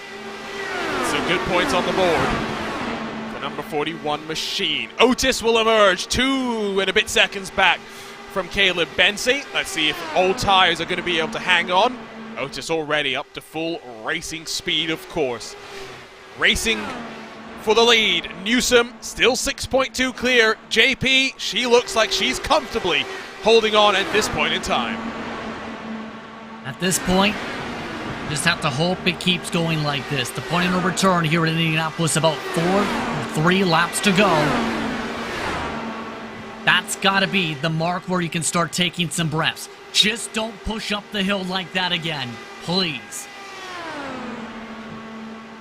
The algorithm that calculates risk and reward and whether it's worth it surely starts to swing in the direction of conservatism if you are leading the race. If you're Josh Chin, goes the other way. It starts to be ratcheted up even further, pushing for all your worth to close the 6-second gap that you've got. 6 laps to go. Joshua Chin needs a second per lap. I don't know if he's going to get a second per lap at this point, as Newsom nearly knocks the wall down. Now this might be realistic. Newsom hits the apron. Now slides it down. This is not what Newsom needed to see. There's the 1 second. It's bobbling. It's wavering. Alexis Newsom's resolve at the end of this race. Remember midway through 2021 when it seemed that she could not get out of her own head. Joining up with Team i5G has been a definite step upwards in terms of mental strength and the speed that we've seen from her. It's got to hold on for the next 5 laps. After a worrying 2.5 miles, still 5 laps left to go. They're fighting tooth and nail to stay inside of the top 10. Ryan Otis gets past Joe Branch. Otis has been one of those 2 drivers, remember, who is staying up towards that group. Major differences between him and Chris Fowler. Fowler back in 15th, Otis after ditching him, able to jump up and forward. But remember, Brophy's in the mix, Beard's in the mix, Musselman is in the mix for his second career top 10 as well. Benzie is losing all sorts of ground right now. Tires not playing favorably for him. Malechka's all over the rear end in this battle for 6th on track after a drive-through penalty, or rather a penalty for speeding on pit lane. What a remarkable roller coaster ride for Malechka, who will look to the inside. Not going to clear just yet, but I don't think that move is too far away from being stuck. Coming up to the point of no return as well. What a fight on track to try and battle things out for position. to close things out here at Indianapolis Motor Speedway here in Speedway, Indiana. This time by officially past the point of no return. Alexis Newsom has 3 laps left to go and a 6-second advantage as she looks to write herself into the history books here at the Brickyard. Traffic being very cordial right now, just needs to hit the marks. Through 2, no dramas this time by. Tony Schowen emerges off of pit road after having to box in the final stages of this race. His teammate Malechka unable to get past Bensi just yet. Plenty of drama outside of the race lead. Newsom continues to run away at the front. What a recovery from Malechka, the third from a speeding penalty. Up to a top 6 possibly if he can get up to Bensi. 2 laps to go to decide it. Time is winding down. Bit of lap traffic there for Newsom to work past. Doesn't seem to have held her up, affected her too much. Just 6 more corners lies between Alexis Newsom and a victory here in Speedway, Indiana. What a journey it's been for Alexis Newsom. What a roller coaster of a day it would have been as well. Green so far, committed to the strategy nice and early, and it's played out a treat for the 53. What a day for Alexis Newsom, committed to the one stop less strategy from the get-go, executed it to perfection, have the race go to perfection. Final time around from the Brickyard, all Newsom needs to do is make 3 more corners to be able to win a HyperX Indy 500. It's the first time in 10 years that the Lionheart IndyCar Series has visited the Brickyard and gone caution-free. This is what Newsom wanted during the month of May. A fuel strategy race that would take her into victory lane. It wasn't to be. She watched on as Christian Steele ripped the win away in a 1-lap shootout at the end. But here today, strategy has reigned supreme, and Alexis Newsom will win the 2022 HyperX Indianapolis 500 to seal just her 2nd career victory in the series. What a day and what a moment for the factory-backed number 53. And I think it's fitting that Steele is the one on the pit box here to help guide Newsom to the strategy. The race went the exact way they needed it to go for their strategy to work, and Newsom played it near perfect. Had several heart-and-mouth moments, and already wants to go and quickly celebrate along the front straightaway. When you join a team like i5G named after this historic race, the greatest spectacle in racing, there are expectations that come with the name. Winning at the Brickyard is chief amongst them, and Alexis Newsom has done it in spectacular fashion, winning the HyperX Indianapolis 500. 53 car burns it down in HyperX victory lane. Of course, you don't do it on the bricks, but man, oh man, what a historic day for Lionheart as well. Incredibly driven and incredibly patient was Alexis Newsom to wait for this winning moment in the Lionheart IndyCar Series. A double points race that went caution-free. It flew on by. It ended with Alexis Newsom in victory lane for the first time since Chicagoland in 2021. Let's run you down then through your Sim Race 24/7 race results, because for Alexis Newsom, big smiles for Joshua Chin, for Philip Kraus, what ifs on the tip of their tongue. Alexis Newsom clear by 6 seconds from Joshua Chin at the end of this race. Phil Kraus continues the role that at least has seen him finish on the podium in every single one of the races so far in 2022. Alexander Van der Sant, after crashing in qualifying, redeems himself with 31 positions gained to finish inside of the top 5. Andrew Kinsella rounds out the top 5. A good day for Powerslide Adrenaline as they regain some ground in the HyperX team standings. Caleb Bensi qualified down in 17th, was quietly confident working his way forward to 6th. Another impressive showing from the Team Race First 29.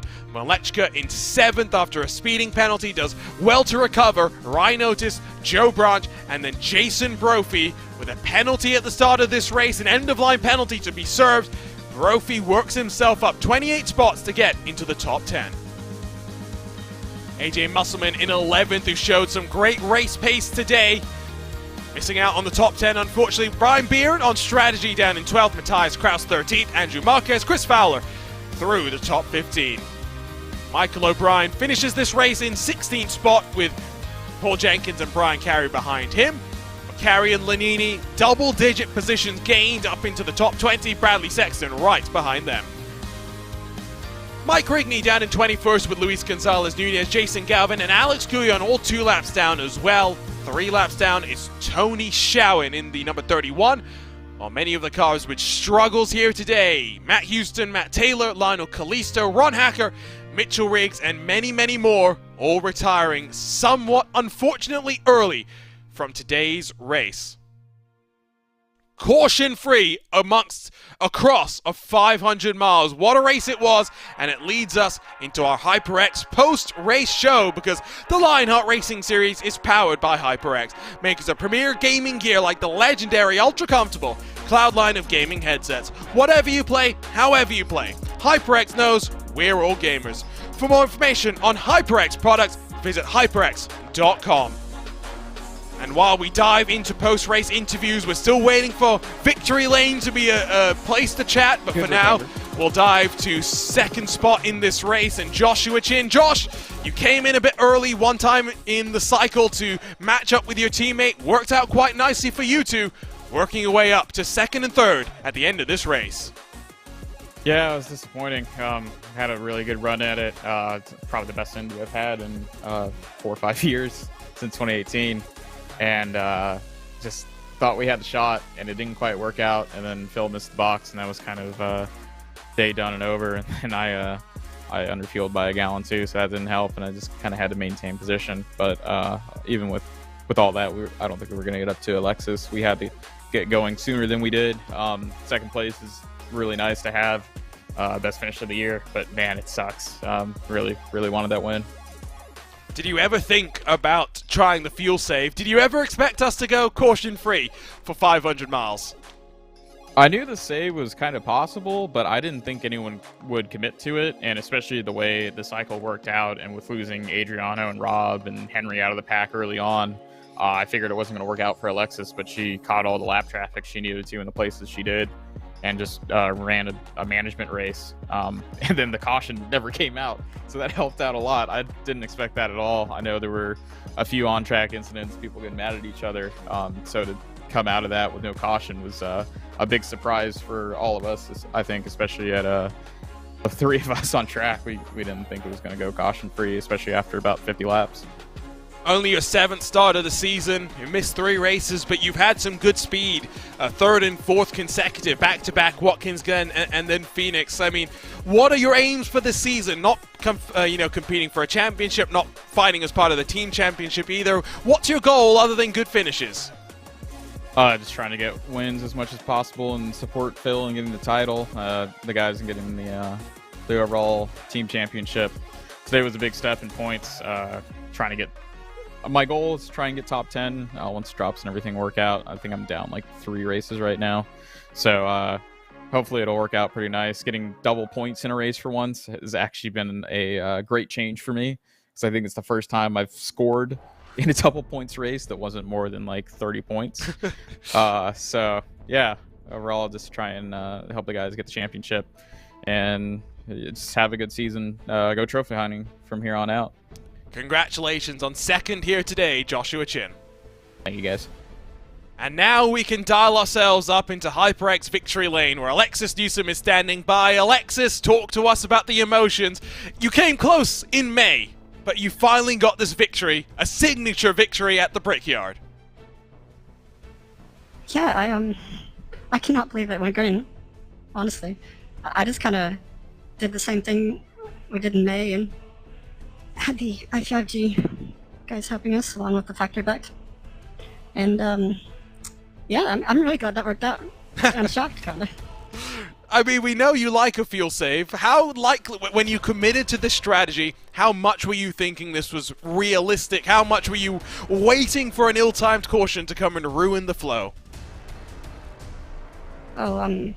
Pretty much every lap from lap 60, I was waiting for something to ruin. And after a certain point, I thought we were done because I lost so much time and lost the front two and couldn't stay behind him anymore. So I thought a caution would come out after that, but we were kind of stuck in the strategy, and well, it worked.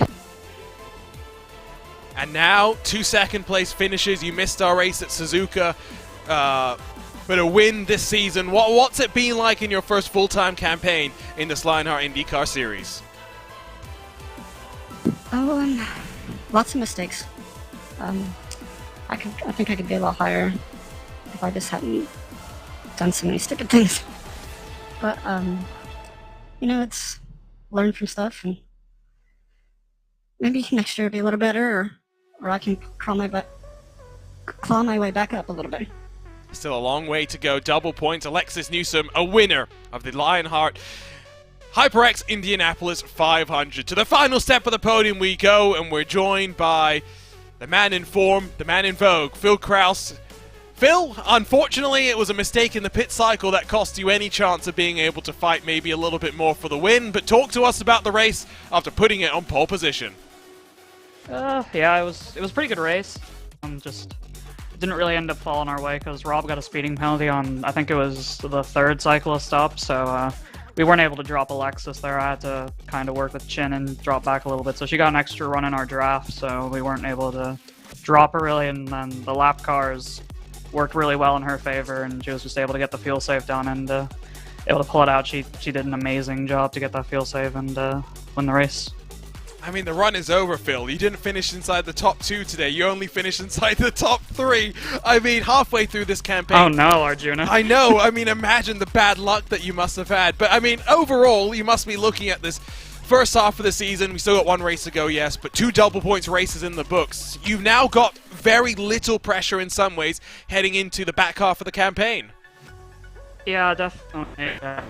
Obviously, finishing on the podium every race definitely helps with that, Arjuna, but yeah, there's a pretty comfortable margin in the points to work with. Definitely can afford to have a few blunders on mine, but still looking forward to the rest of the season. I think it's Motegi Road next, and ran there in Scops earlier today. That did not go well, so hopefully it'll go better in this car. Oh, you did Scops earlier today? Well, I did 15 meters of Scops. For those that don't know, Scops is the premier V8 Supercars League, so Phil Kraus branching out. Unfortunately, well, 1 race didn't go so well. This race went rather well. Congratulations on the podium, Phil Kraus. Cheers, Arjuna. Phil Kraus diversifying. What a scary proposition that is. And Justin Prince, that will wrap up our post-race interviews. Let's look forward at the excitement that lies ahead. It's not Motegi. It is an M, though, so we'll give Phil Kraus a cookie for trying. But July 13th, a bit of a break now, a couple of weeks away before we go up and go again to close out the first half of the season. We head to the tricky and tight, many more words to describe this fantastic race course, the Canadian Tire Motorsports Park. Yes, indeed. Motorsport going to be very fun to battle along. We've seen plenty of great racing at that track in the history of the Lionheart IndyCar Series, especially when it comes to the mid-pack. I think it's going to be fun to see how drivers fare out here in Canada. It's a tough race last year. What are we in for in 2022? You'll have to join us to find out live on RaceSpotTV or after the fact on ESTV. What a race it was, the second of our Triple Crown races in 2022, and a new winner in 2022, Alexis Newsom, finally breaking through after being on the second step of the podium a couple of times more than she would have wanted. Before we say goodbye, we'd like to thank those that have made all of this possible, starting with the title sponsor of the Lionheart IndyCar Series. You're passionate about sim racing, but it always feels a little flat compared to the feeling of driving a real race car. Now you can actually feel what it's like to drive a race car. Butt Kicker haptic hardware and software are easy to install and let you feel every bump in the track, slip of your tire, and engine redline. The tactile feedback is so accurate and realistic, you'll be driving faster and having more fun than ever before. The Lionheart Racing Series is powered by HyperX. makes the premier gaming gear like the legendary ultra comfortable Cloud line of gaming headsets. Whatever you play, however you play, HyperX knows we're all gamers. For more information on HyperX products, visit hyperx.com. Next Level Racing is an industry-leading cockpit and motion simulator manufacturer devoted to creating the most immersive experience possible for the global sim racing community. Take your racing to the next level and visit www.nextlevelracing.com. Moser Racing is revolutionizing sim racing with the development of industry-leading hardware and software products like their R9 direct drive wheelbase and GS steering wheel. Featuring zero-delay wireless technology and made from high-end materials, Moser Racing delivers the precision you need to reach victory lane. And by Gomez Sim Industries, makers of high-end esports equipment and controls. Precision built using nothing but the best materials available today. Passion and handmade craftsmanship drive each made-to-order build, creating a driving experience like no other. Visit GomezSimIndustries.com. And it's not just them, but so many more that make this all happen. To learn more about the Lionheart Racing Series, 3 competitions it puts on, or its partners, visit LionheartRacingSeries.com, where you can stay up to date with the latest news in the world of Lionheart. We will be back in a couple of weeks' time. It's time for drivers to digest what has just unfolded, where their season lies, with 2 of our double points races in the books. Still a long way to go in the championship road, but Phil Kraus is on a one-way ticket to the championship as it stands right now. Alexis Newsom, though, broke through today in dramatic fuel-saving fashion. We'll see you next time on RaceSpotTV, and on behalf of the entire team at RaceSpot, for my co-commentator and Justin Prince, my name is Arjuna Kankibadi, saying congratulations to Alexis Newsom, the winner of the HyperX Indianapolis 500.